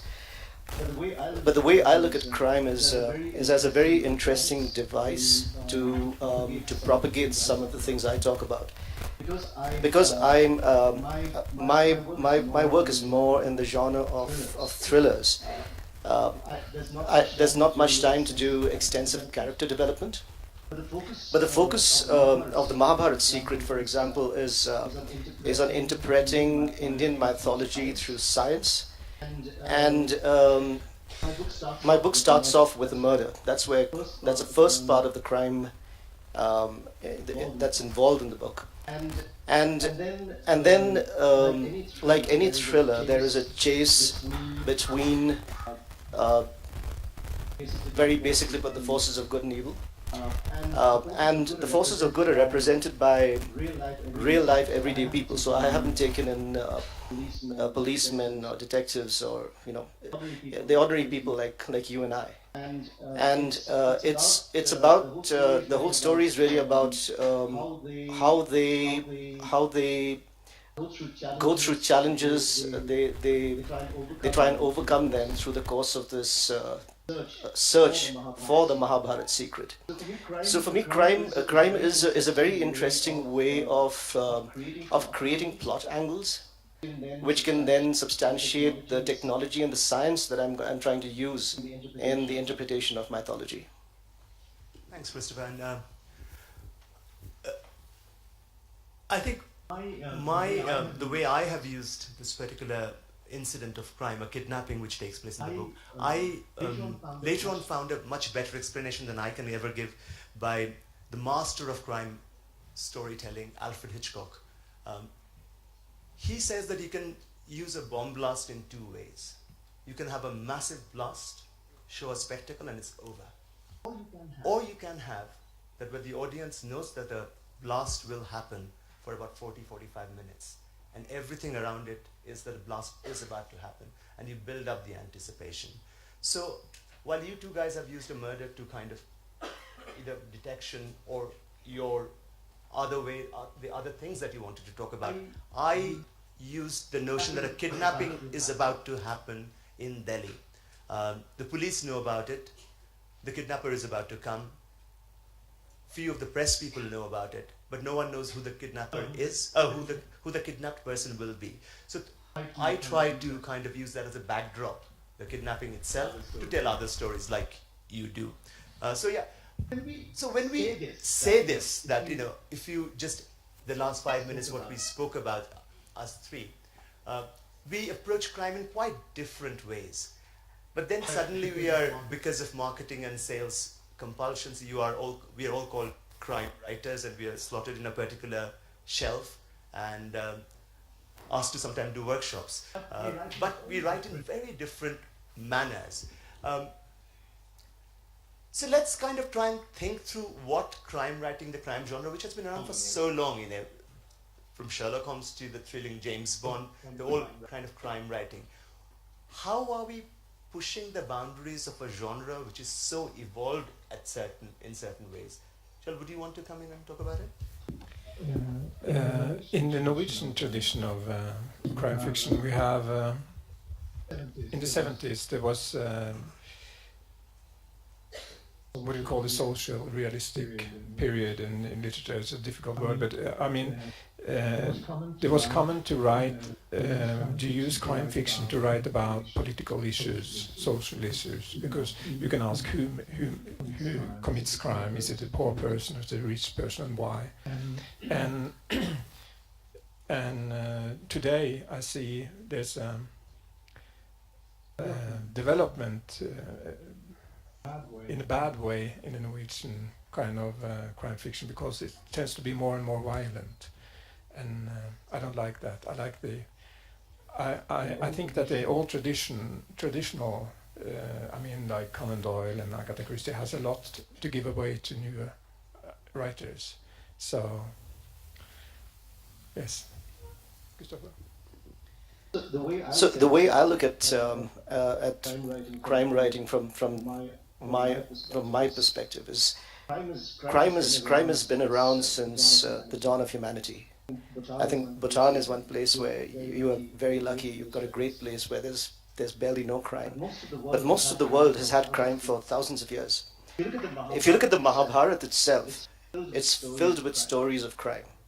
And what I did was I tried to trace the beginning of the story which revolves around the Mahabharata secret. It has its origins in the Mahabharata war, which was fought thousands of years ago. The presumption I'm making, of course, is that war was based on some historical facts, and I use science to explain why I think that way. So originating from, say, 3000 BC or whenever the Mahabharata war was actually fought, and tracing the development or what happens to that original crime, which is then discovered by Ashoka the Great, who in 244 BC. So that's the other element I bring in. And then Ashoka the Great is a force of dharma, and he decides to hide that secret away so that it cannot be misused and manipulated. And it stays hidden for 2,300 years until the current age, when it's rediscovered by the forces of evil. So I've brought in very different aspects, like Taliban, the destruction of the Bamia Buddhas in 2001. Yields one clue which falls into the hands of the Taliban. That's a very unusual, I don't see that happening in a lot of traditional crime novels. There's a terrorist organization in India with links to Al-Qaeda who also gets involved in this. And then of course you have our protagonists who are caught in this web against their own will or inadvertently. And then they try and locate the secret before the dark forces can. So I think that's from a traditional crime view, it's really stretching the boundaries, because you're bringing in mythology, I've brought in history, and also looking at an international contemporary terrorist angle, which is very relevant today. I mean, it's interesting you said that, because one of my problems while writing this novel and being initially told that this could be a good crime novel was the absolute fear of writing a crime novel, because I've been a huge fan of crime writing and Conan Doyle and Agatha Christie. The formula which they follow, there's a particular, or a P.D. James, later on in Ian Rankin. I thought I could, with my kind of wavering mind and characters which flit from place to place, I couldn't write that kind of a traditional crime writing. Though I'm hugely interested in crime. I was a crime reporter for a long time, and my book kind of comes out of that moment of being a crime reporter. And a crime reporter sees a city like no one else sees a city. He's also on the side of the law. He's on the side of the criminals, he associates with them, plus he's an ordinary citizen who can walk around anywhere. So this unique viewpoint which I thought I had for a few years in Delhi allowed me to kind of flesh out this story about a young man who comes in from the outside and falls into this situation as he gets to be a better and better, or a more famous and famous reporter. So I think, again, from all what we three have just said, the thing which comes out is what is important to all of us perhaps, is the situations in which the crime happens. You talk of a mythical time, you talk of present-day Oslo, I talk about present-day Delhi. So again, let's have a conversation around how we imagine our places, how we use sometimes fictional, sometimes real life. How do we do this? What are the elements we try to bring in to situate our stories? In my books, I'm more close to the characters. I'm like in this, the fourth man is a femme fatale story. It's a woman. It's a very important, and the policeman is important. The close family is important. So the story grows out from the closed circle. So when I write a series, because this is a book in a series, I explore my city, Oslo, because I like to place the events in places. And I like to see if it's possible that these events could happen in those places. So this series is a travel through my city, in a way. And this is a typical noir story, which is a lot of things are happening in the evenings and nighttime, and we have extremely winters and extremely autumns in Oslo. So the climate is coloring the story, and therefore I also search for places which is coherent with these kind of feelings, like harbors, subways, kind of thing. The question then I would want to ask is, would somebody, a resident of Oslo, read your book in a very different way than, say, me, who has been just a couple of weeks in Oslo, and somebody who's never been to Oslo? I think so, because when you live in Oslo, you will check me out. Is this correct? Is there a fact checker? So yes, both yes and no. Yeah. You have that element, but you have also that they like to explore the city through a book sometimes. Christopher, we can't fact check your mythical cities, can we? Well, not the mythical cities, but the place where the murder occurs and the cultural context is a little different, because it's ironic because Rajasthan tourism is supporting this festival, and the murder happens in Rajasthan. So what I've really done is taken advantage of the fact that India at the time of independence had over 600 kingdoms, which were then molded into the republic that you see now. And two of the people in the story, one is a former Maharaja, Bhim Singh, and the person who gets murdered is a nuclear scientist from an erstwhile princely state. So he owns an ancestral fort, which is a 500-year-old fort in Rajasthan, and that's where he gets murdered. So the context of royalty, is brought in, of former erstwhile royalty is brought in, and you can probably check out the forts in Rajasthan for that. But yes, the mythical aspect, of where the ancient crimes were committed is a little difficult to check out. I will bring myself in on this. Just very like you.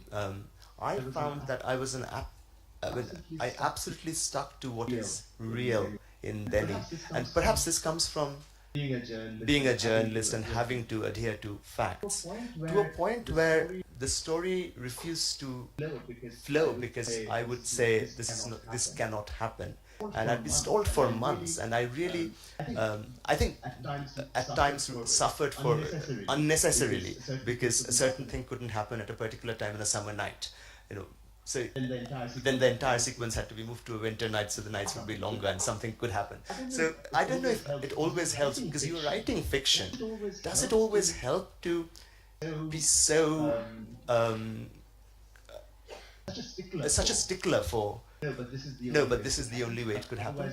Otherwise, why not write non-fiction? If we are fiction writers, why can we not create at times Oslo of your own?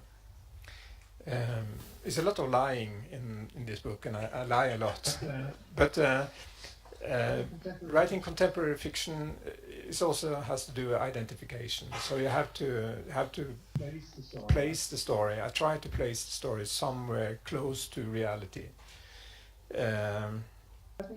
I think I look at myself as a reader. If I read something I don't believe, I don't like it.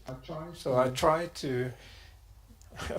to convince myself that this could happen, but it's a lot of lying.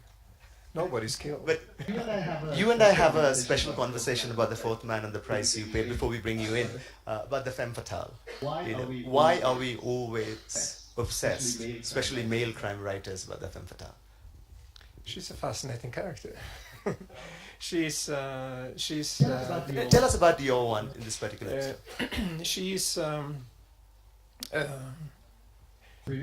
pretty woman, and she approaches this policeman in a way, but the thing is that she's lying, and she creates a story that is not true, and when he starts to play her game, he's trapped. That's the basic femme fatale story. And what I like about it is that it's really true. People lie. People usually lie. We say we don't lie, but we do. If you ask something, nothing nice about this session. Can you do this for me? No, I'm busy. But you don't want to do it, right? So there's and the extreme character of this is that deliberately lying, trying to trap someone and there are those people around, and that's a fascinating kind of character. So that's why we love it, I think. And she's always It's also connected to the obsession. This is also a book about obsessions. It's about obsessions of love and art, and when your obsession meets rejection and lies, there's tension in the characters. Let me tell you a little story when we talk about the femme fatales, which is not really connected with the book. I have a character called Madam X in the book. Now, her real name is not Madam X. It is the police, Delhi police, who term her Madam X. And she's a real life character. She probably is dead now, was killed in Nepal about 2 years back. But she exists in police records. She's from Indore. But anyway, I called her Madam X as the police had called her in the real files. And my book is very male-oriented, and I was very scared of what the feminists would do to it. And I was very uncomfortable with the male characters at times. But in my London book launch, there was this lady who went after me. How dare you call her Madam X? It's disgusting. People later on asked me, who was that really angry woman? She was my mother-in-law. So I have had a lot of explaining to do about femme fatales, and I won't start here. But bringing you in on this, you were just saying that how difficult in a thriller it is to get into the head of the character. Well, we both of us have tried to kind of do a lot of character depiction in our how do you get around it? That not necessarily knowing your characters yourself, or not letting the readers know your characters. What would be the other ways one can fall in love with your characters, hate them, identify with them? It's a great question, and I won't claim or pretend that I've perfected it. I think I've still got a long way to go. The problem in a thriller is you have to keep people turning the pages. If you read to the end of one page and you say, okay, I can put the book now and come back to it later. As an author, I don't think you've really done a good job in writing a thriller. A thriller means people should really want to see on what's on the next page, and that's where the character development takes a backseat, because the moment you get into emotion and sentiment, it starts pulling the story, slowing down the story, and the page turner doesn't become a page turner anymore. So that's one thing I've struggled with, and I'm still struggling with it. So what I've tried to do in the first book, and I've learned a lot. There've been a lot of. I'm grateful to readers who've come in with a lot of feedback saying, here's what you could have done, and here's what you should have done, and so on, which I have taken on board. But I think one way of doing this is through showing the way people respond and react to certain situations, to people they love. Relationships can be defined in certain moments, especially moments of crisis. And I've tried to use those situations and those those sentiments to try and the responses to try and define how a character thinks and try and connect with the reader. Because if a reader says, oh, if I was in this situation, here's exactly what I would respond, that connection is made. That's what I would like to think. How successful I've been is really for readers to judge. But that's the only way I think you can do it without slowing the pace of the story. Sheila and I were walking back to the hotel sometime this morning, and I was telling him of an incident. But one of my favorite writers, and I think the best writer on crime, has been Dostoevsky. So I was just telling him the story that I had written a much thicker book than this before it went to the editors. So, and while the fights go on between the editor and the writer, I told my editor that, do you know what Dostoevsky does with his characters, how long he goes on, what he does, all this stuff. So my editor looked at me and said, do you know that Dostoevsky had no Twitter and Facebook? So, shut up and let's get going with this story, otherwise it won't sell. How do we, and this is a question in general, in this age of instant audiovisual delights, try and develop characters, develop storyline, and keep them interested. Over to you. I'm not going to answer this one. You two. You want me? How we develop characters. I think for me it's a question of long preparation. I do a lot of research, and I use living role models a lot. And like in the last book in this series, it's the protagonist is a woman, and she's 30ish, and she's like, I didn't know who she was, so I had to interview a lot of women, right, around 30, 35. And this was a book that was taking place near the Christian tradition Christmas. So I had to ask them, what kind of Christmas gifts do you buy? What do you eat when you're out? And stuff like that. And then you get a scheme, and you try to pick this, and then soon this woman gets a picture of her. Yes. For instance, that's one way. So we moved into research. Tell us about your research. That has been this must have taken time. It did. I think almost a year went, sometimes while writing the book, went into the research, because there were really three aspects of research. One was the mythology. I had to read the Mahabharata to start with. It didn't make sense writing a book with the Mahabharata secret, buried in the Mahabharata without reading it. And the version I chose was the translation by Krishna Mohan Ganguly, which is close to 6,000 pages.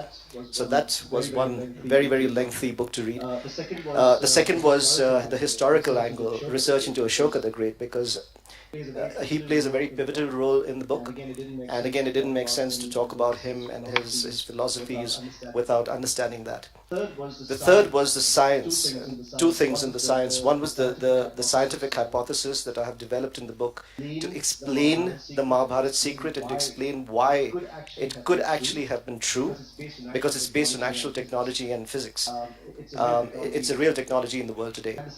And the second was there are the usual weapons and explosives, and I needed to research on that. So there were three angles of research that I had to do. I did absolutely no research in character development for the reasons I've told you earlier. But I think in terms of characters, the strongest character, at least readers have told me, is actually modeled on about 10 people. Bits from each of them, though the disclaimer always is that it bears no resemblance to any living person or dead. But I picked up very interesting things. He's a former Maharaja, Bhim Singh, and he's a politician, he's aristocratic. The three Maharajas who I've met in real life were nothing like him. So I've taken some elements of their personality, their demeanor, to reflect in his personality and demeanor. But I've taken certain quirks in some of the other people I've met who are very rich and powerful people. So for example, there's a scene in the book where he's talking to an archaeologist who he's got on a mission. And the Maharaja says, hey, I've got this, we found something that proves that the myth about Ashoka the Great is not a myth, it's real. And there's a book kept on a table which is about this distance from him. And he picks up a bell, rings it, and a servant comes in, picks up the book, hands it to him. And the reason why I put this in, for example, and again, this is one of the small things which define the character. The reason why I put this in is not because I saw a Maharaja doing this. I saw the CEO of a company who was a client of mine. We had breakfast together, and he wanted his bread to be buttered, and the bread was kept 2 feet away, and he rang this bell, someone came, buttered the bread and gave it to him. I said, wow, that's something an ex-Maharaja could do. I haven't seen any of the Maharajas I've met doing that, but so no research, but little observations about people like this were, it was much more difficult to do develop the characters of the lay people, because it could be any one of us. If I talk about my research, I had about 9 years in journalism before I left Delhi and went to London, where I was working and studying. And when I started thinking of the plot, so by about 2010, I actually had a pretty decent sorted out plot, the characters. I knew the policemen, I knew the criminals, I knew the journalists, so everything was more or less done. And then I came to Delhi and was about to start writing it. And the biggest block I faced was the Delhi of 2003, which I left, and 1994, when I started working, had completely changed. So that meant that entire research work, which I thought was easy and done with, had to be redone again. Delhi's, for somebody who comes back after 15 years or something, was so disorienting that all the familiar landmarks were gone. And so I had to stay, I took a place and stayed for 9 months again to get used to the Delhi language. Language also changes. because of Twitter and Facebook. The young people speak a different language, which I wasn't well versed with, having not lived here for quite a while. So those kind of things took time. I'm not sure how much time we have left. We have about 10 minutes. We got 30 minutes without question and answers. So we will now talk about what is the phenomenon of the Scandinavian crime fiction. Why has it happened? How did it happen? And how many people are... it seems like your friend Mr. Host, when I last spoke to him, that 1 out of every person in his country, or 1 out of every 5 people in his country, according to the numbers, have read him. How is it because of The Girl with the Dragon Tattoo became such an international bestseller and then films? Or, as you say, the 200 years of history? I think it's a number of reasons. The one is the stories itself. I mean, you can also see in movies. Gangster movies is the most popular movies. Television serials. Yes. So the people interest for crime fiction is there. They want to read about this. That's one thing, and the other thing is the North, fascination of the North, I think, because Sweden and Norway are welfare countries. They're rich countries, and people say, why should there be criminality in these places? That's the exotic thing. So is that why the psychological aspect of your characters and novels come in? Because the situational need not necessarily need. I think I used to say when I write about crime because I want to write about something else, and I want to write about my country, the politics, the social state, how things are in this country. And crime fiction is an incredible good way to write about it, because then you can go under the carpet to see what's really going on. And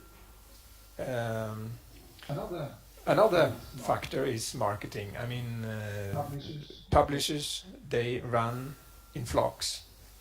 So after Stieg Larsson, you mentioned The Girl with the Dragon Tattoo, I think most publishers all around the world have been looking for the new one.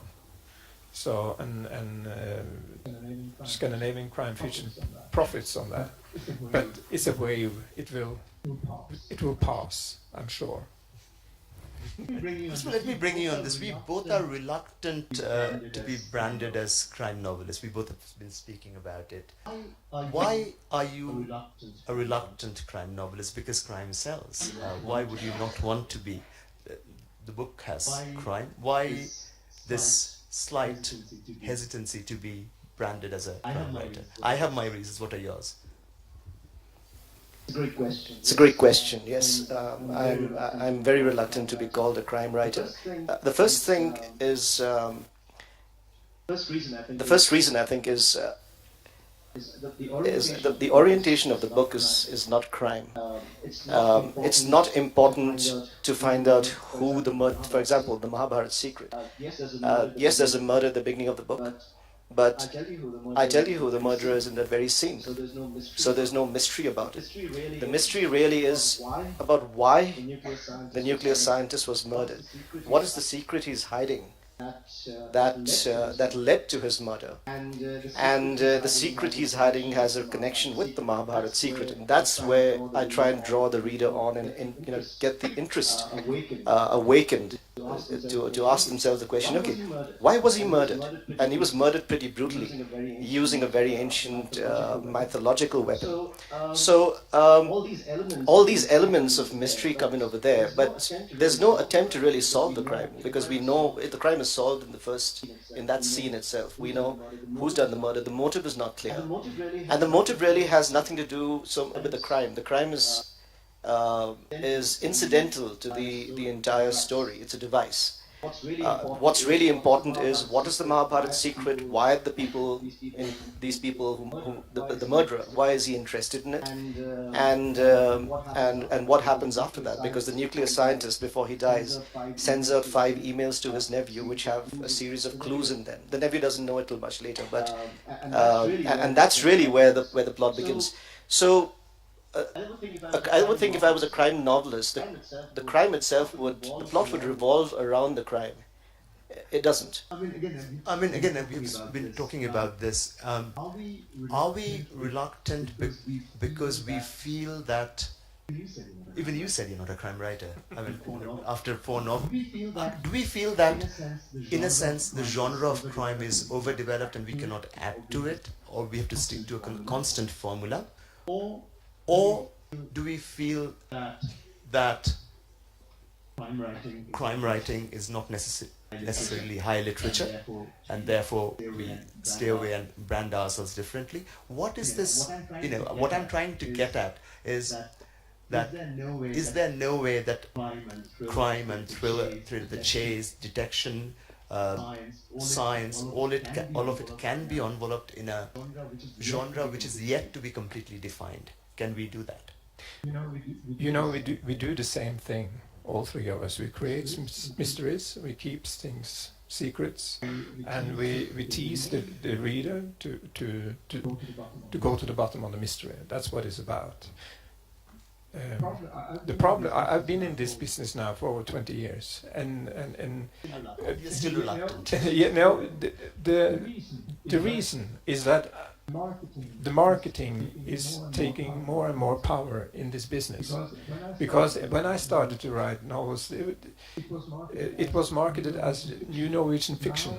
But now we are placed in this marketing box called crime fiction, and it's just out there, and if it's not meets some readers' expectations, then down. I think there is a banality in this marketing that I don't like. I agree with. In the sense, the problem to a limited extent faced was after the book was published. The few critical comments or reviews which came mainly from readers was that, damn you, this is not a crime novel, this is slow coach, it stops at every bloody station and people talk about eating different kinds of food, which is all true, and I accept. So it's a wrong expectation itself which is set up by where the book is placed, and I couldn't live up to that, as you said, the page turning business. It's a page turner, but if you like food and if you like old places and if you like to know about femme fatale, good looking men and women, it's not true at all. I'm lying constantly. But I have run out of questions, and you now have to take over the moderation business. Christopher, over to you. Okay, that's a smooth transition. So I think we've still got 5 minutes. What I'd be interested in hearing from you is how much did your backgrounds? I know you've done crime reporting, and for example, so how much of your backgrounds really helped you in your writing? Me? Can we start with you? My background is I was traveling around for many years, and then I went home and completed my studies, and I started as a teacher. And when I was teaching, I started to write crime fiction, and so I have no particular background. But I do a lot of research. Like I said, I'm interviewing police characters, I'm interviewing criminals, and I'm on the places I write about because I want it to be true in a way. So I'm just a crafter. My background in crime reporting perhaps doesn't make me a novelist. In the sense, it will perhaps help me to write one novel, and I hope never to come back to this topic in this way ever again. But I think the background of reading as a child and reading loads, and I think pretty much the only profession I knew, the person I wanted to be was a novelist, was a writer, and so I found every way of not to be a writer, to skirt around the issue. So that's why 10 years of journalism, now last 10 years of being in the academic world, to avoid kind of facing up to what you really want to be. So when it was handed to me that please write a novel, here's a contract, I really was scared. So for about 4 months I didn't do anything with it. So in a sense, yes, the crime reporting of several years and being a journalist helped in producing a particular book. But it's my background of reading English literature honors and English and all of that. Perhaps the drive to be a novelist, and also allowing me to write the second novel, which is set in a very different world, very different time. So in that sense, the background helped, not necessarily only journalism. Journalism allows you to write well if you want to. 600 words, you have to tell a story every day. That's a great kind of exercise. Great. I think we can throw the floor open to questions from the audience. This one there. This one.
Another thing I wanted to, I also dabble in fiction, crime, the so-called crime fiction writing, and my background is police. So a lot of material.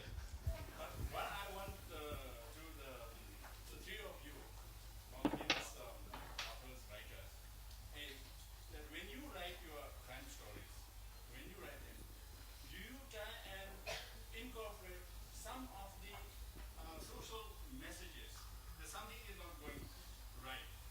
This has to be right. The establishment or the political parties or whoever is not paying adequate attention to address that. Do you consciously try and incorporate such ideas so that the readers will get informed? Right, thank you. Shall I take it? Yes. I think any good crime novel has to be a good social critique, and that's what we were trying to talk about. That the social context in which it is placed is very important.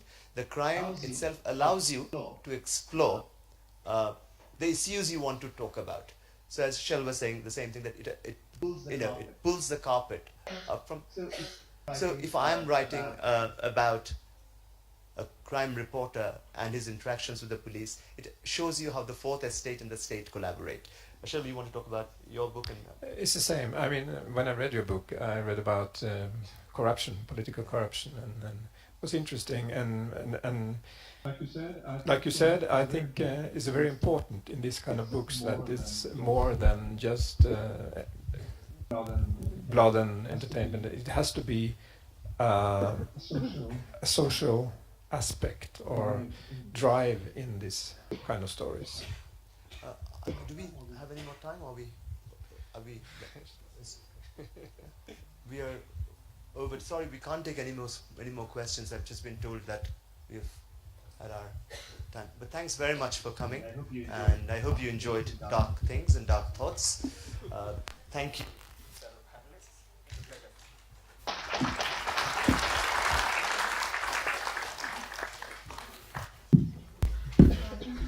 Thank you very much. A quick announcement. Rashna's workshop in the afternoon, Interpreting Dreams, will start exactly at 1:40 p.m. and it's here in the Tariana Center.